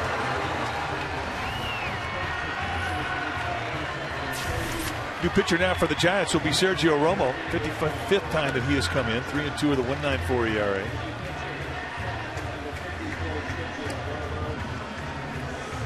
.48 strikeouts against 10 walks. Brett Pill comes in on the double switch. He'll hit the 9th spot, which will be hitting second in the bottom of the 10th inning. Victor Sanchez is out of the ballgame, and Posey behind the plate could be the catcher. And the pitcher spot in the lineup will now be the 7th spot. Well, all of the left-handed hitters on the bench for Kirk Gibson have been used up. So it'll be Ransom. Jake Elmore has grabbed a bat. He's on deck.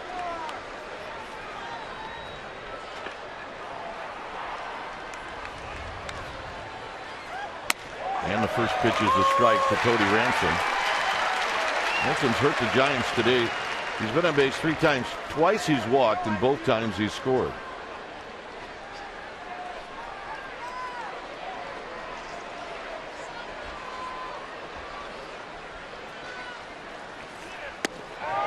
Oh, 2. The front door slider.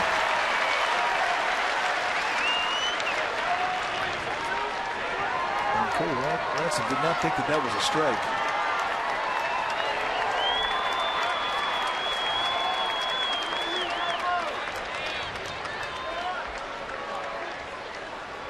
Posey setting up way off the plate.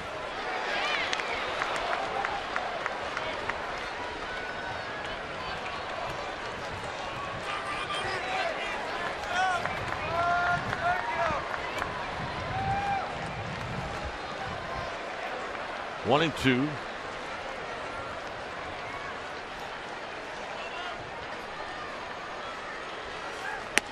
Got him.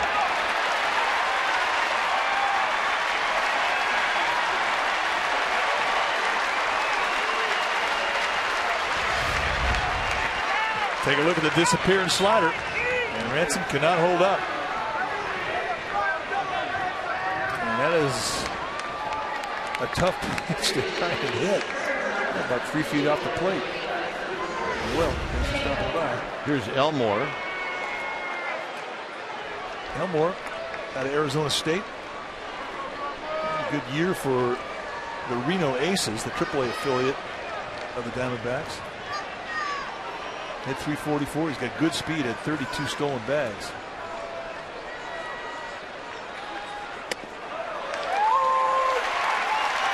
That'd be all he sees.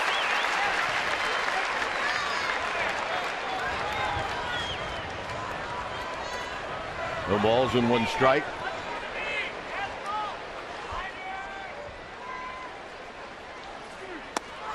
Away from the target. And underneath that one, had a little push to it. You can see him try and correct the arm angle after he threw the pitch. You're just thankful when you do that, the ball goes out of the strike zone. Don't want that thing floating up there in the strike zone.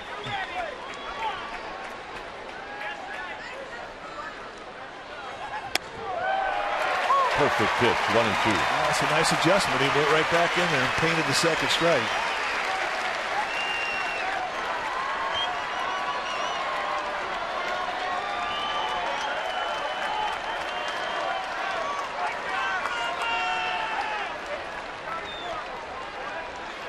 Watch where Buster Posey goes. And it'll tell you where the pitch is supposed to go. And Elmore does a good job of fouling that pitch off. Yeah, he was diving out there for that one. Well, you kind of have to. That big frisbee slider that Romo floats up there, you got to lean.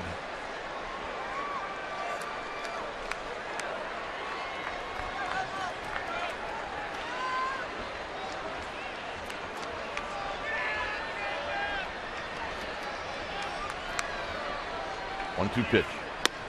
2 and 2. Well, if you ever trusted a fastball on the inside corner, you might be able to use it here. Got pitches off the plate. You saw it too.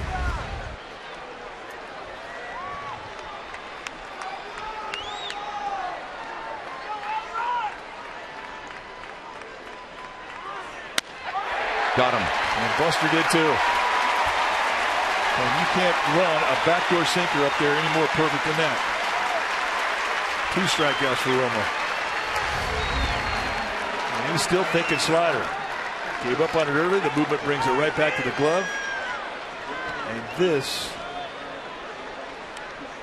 is a perfect pitch. Grab some pine. Here's Parra. Parra came in as the pinch runner, so this is his first at bat.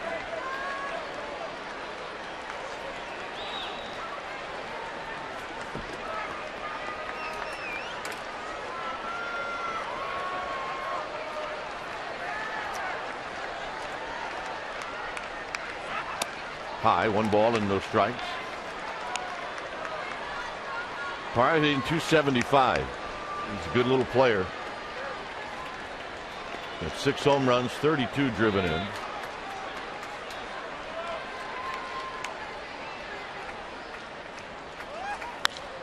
He fouls this one out of play. He won a Gold Glove last year. He lost his everyday job before the season started when the Diamondbacks signed Jason Kubel.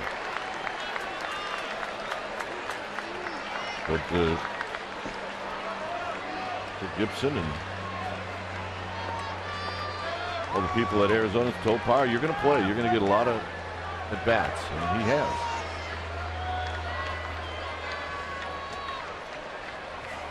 Swing and a miss. 1-2. Good movement on that sinker. It's really become a nice weapon for Romo. And he's also got a nice changeup that he'll throw off of that same arm action to lefties.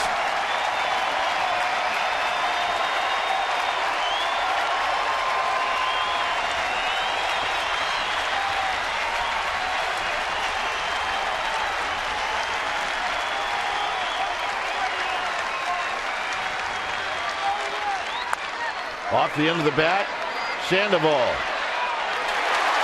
Romo with a 1-2-3-10. Crawford, Hill, Pagan to win it. Coming up.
Ball games, the night game tomorrow night and a night game on Wednesday, both 7:15 starts. So check out the availability of tickets. There are some, and do it at sfgiants.com. It's a tie ball game. Giants scored a run in the 9th to tie it. It's 8-8. New pitcher now for Arizona will be Brian Shaw. 54th time he's come in. Got sent down recently. He's back up. It's basically cutter, and more cutters. He can run some velocity up there. He can go low to mid-90s with the cutter. Against lefties, he'll try and pound them in. Against righties, he'll stay away.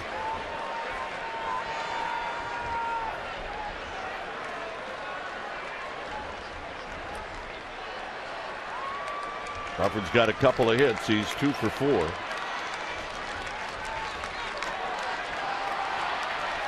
Lefties have been giving him problems.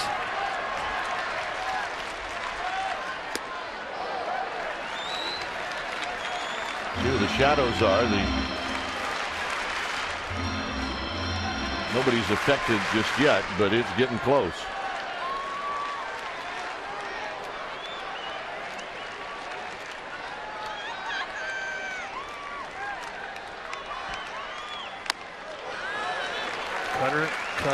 Cutters, and more cutters.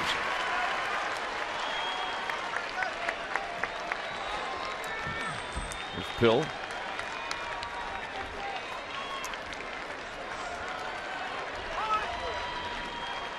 Somebody called time. It remains 2-1. 42,045. Watch this one today on Labor Day. 3-1, and now Shaw's got to throw a strike. Important thing with a cutter is you don't want to try and get too long. You're going to get late movement. It's going to try and run up your bat if you're not the left side. Going to run out towards the end of your bat from the right side.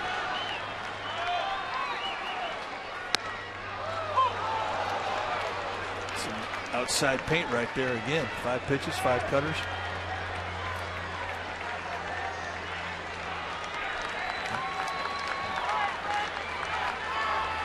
Three and 2. Big tapper. Ranson's going to have to hurry.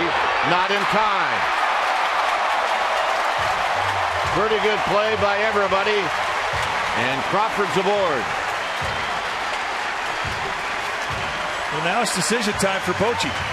Do you want to give up Pill to move up Crawford? Well, I think, Mike, the decision is how well do we know Brett Pill when it comes to trying to lay down a bunt? Cody Ransom going to the bare hand. He realized that was his only chance.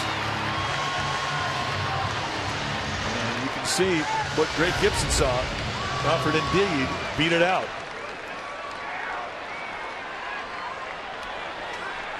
So here's Brett Pill.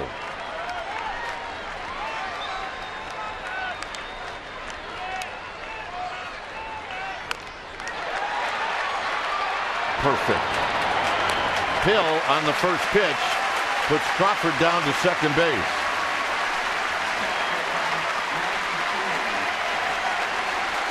I was about to say there isn't much Brett Pill can't do on the field. Good defensively, he's got a good arm, so maybe we shouldn't be surprised. First sacrifice bunt in the big league. And he does it on the first pitch to help the momentum of the inning. He sets it up for Angel Pagan, who was the hero in yesterday's game.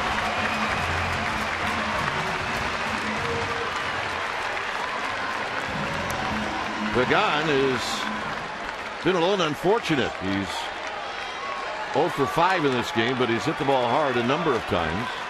Some Angel Pagan fans. Yep.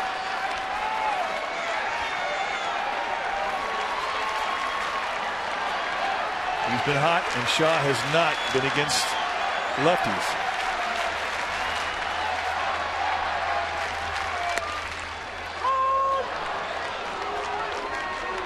A quick 0-1.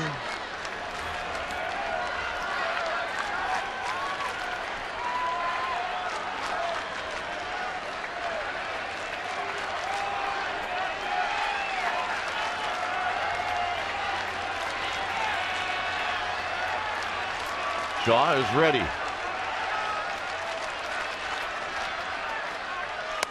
Look out. 1 ball and 1 strike.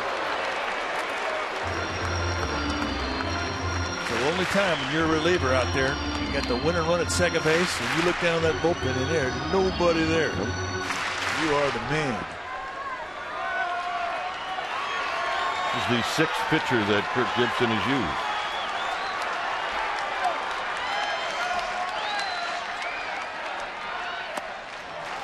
2 balls and 1 strike. He's got a right-hander on deck. He knows he's got a left-hander in the hole with pound the ball.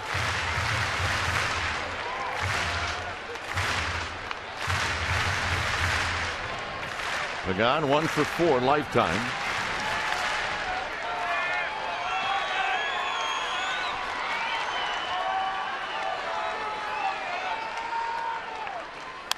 Out of play, 2-2. Yesterday, Pagan in the 9th inning drove this one into left center field. And he did that against a pretty good slider. Armall, one of the best in the business, did not throw a hanger. And Pagan just went out and beat it. And he did that in a 2-strike count.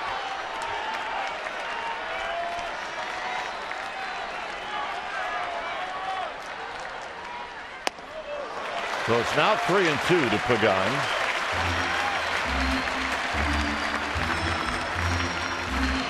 That's Marco Scudero.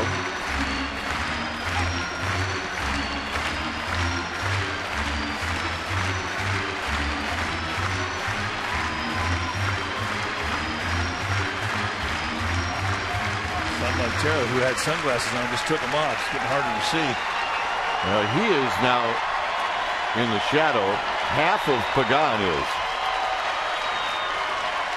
It's 3-2.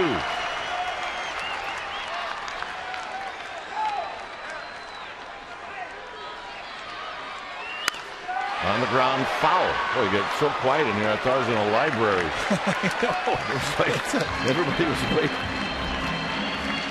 This looked like the principal just walked in. Yeah, or somebody was about ready to hit off the tee at a tournament. It was like, quiet, everybody, please. Quiet, please. And it'll do it again here, 3-2.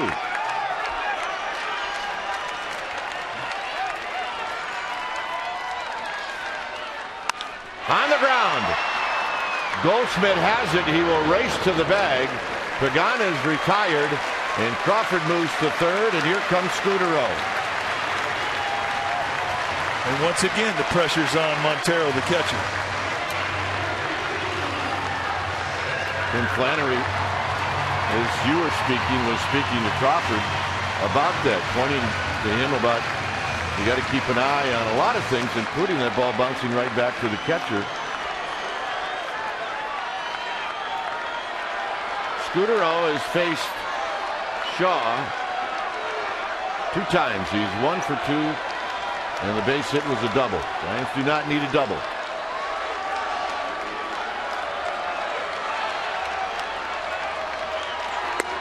One ball and no strikes.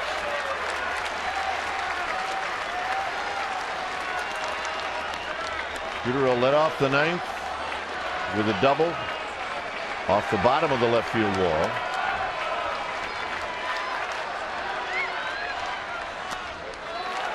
Two and 0. That's the first pitch other than a cutter we've seen. That was a slider.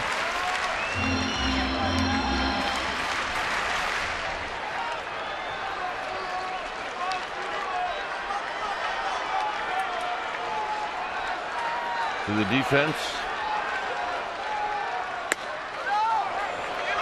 No swing, 3-0.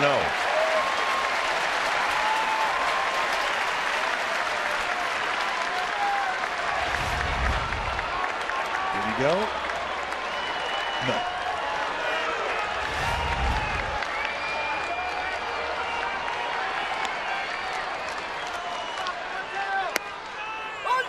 Three balls and 1 strike.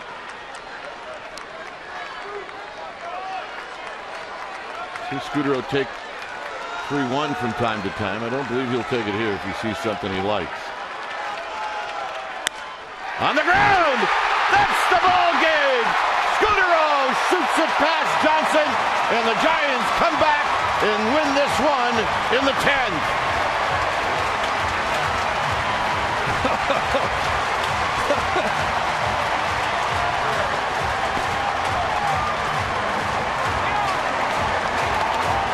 Marco Scudero, a walk-off hero.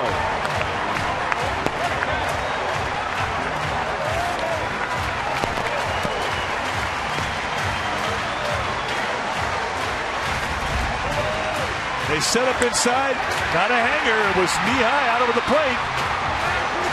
But with Johnson having respect, a possible bunt, they pulled him in. He rakes it right past him. If he's in normal position there, he gets that ball. Look at the bench. And this crowd went crazy. And then they had to catch Scudero. And that's 4 comeback victories in the last 6 wins for this Giants team.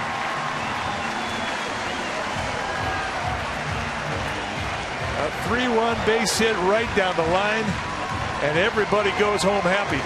And the momentum is continuing to build.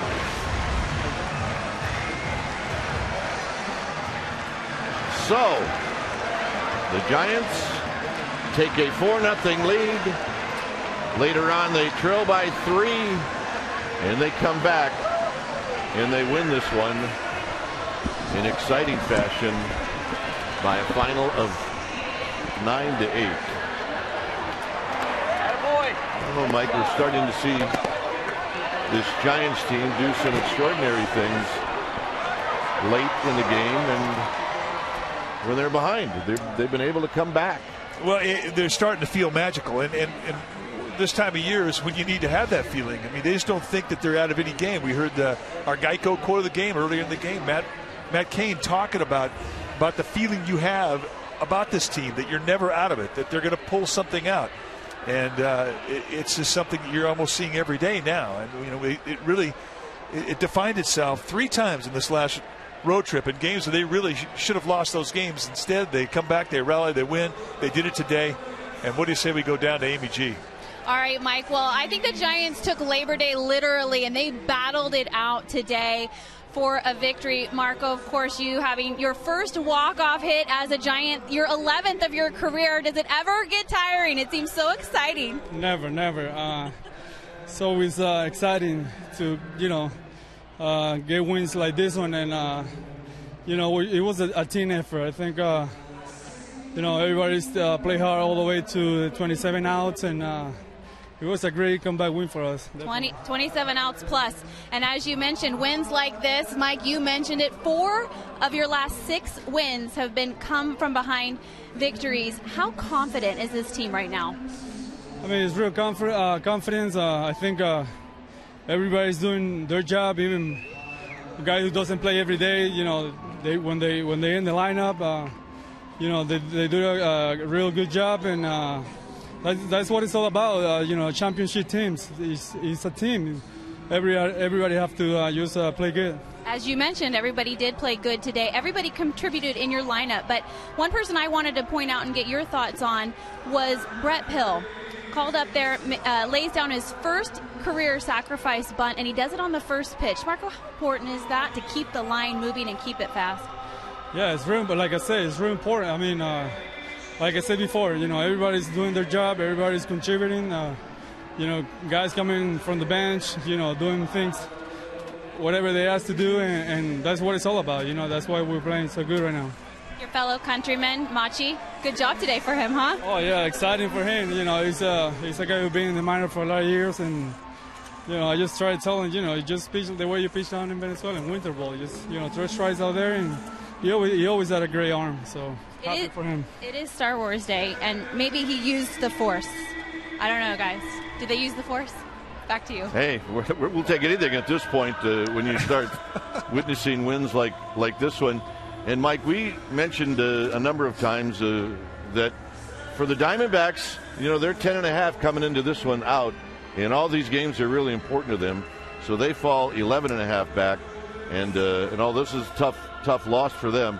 I would expect them to be game ready tomorrow. Well, they've got Ian Kennedy on the hill too, and he's been throwing the ball great. So tomorrow's going to be a well-pitched ball game, Kennedy against Vogelsong.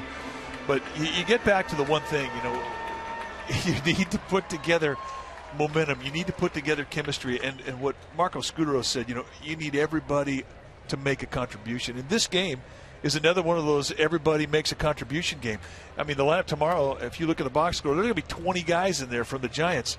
And everybody's going to feel like they had something to do with this victory. And that is how you build confidence. It doesn't have to be a one-man show. It has to be a team.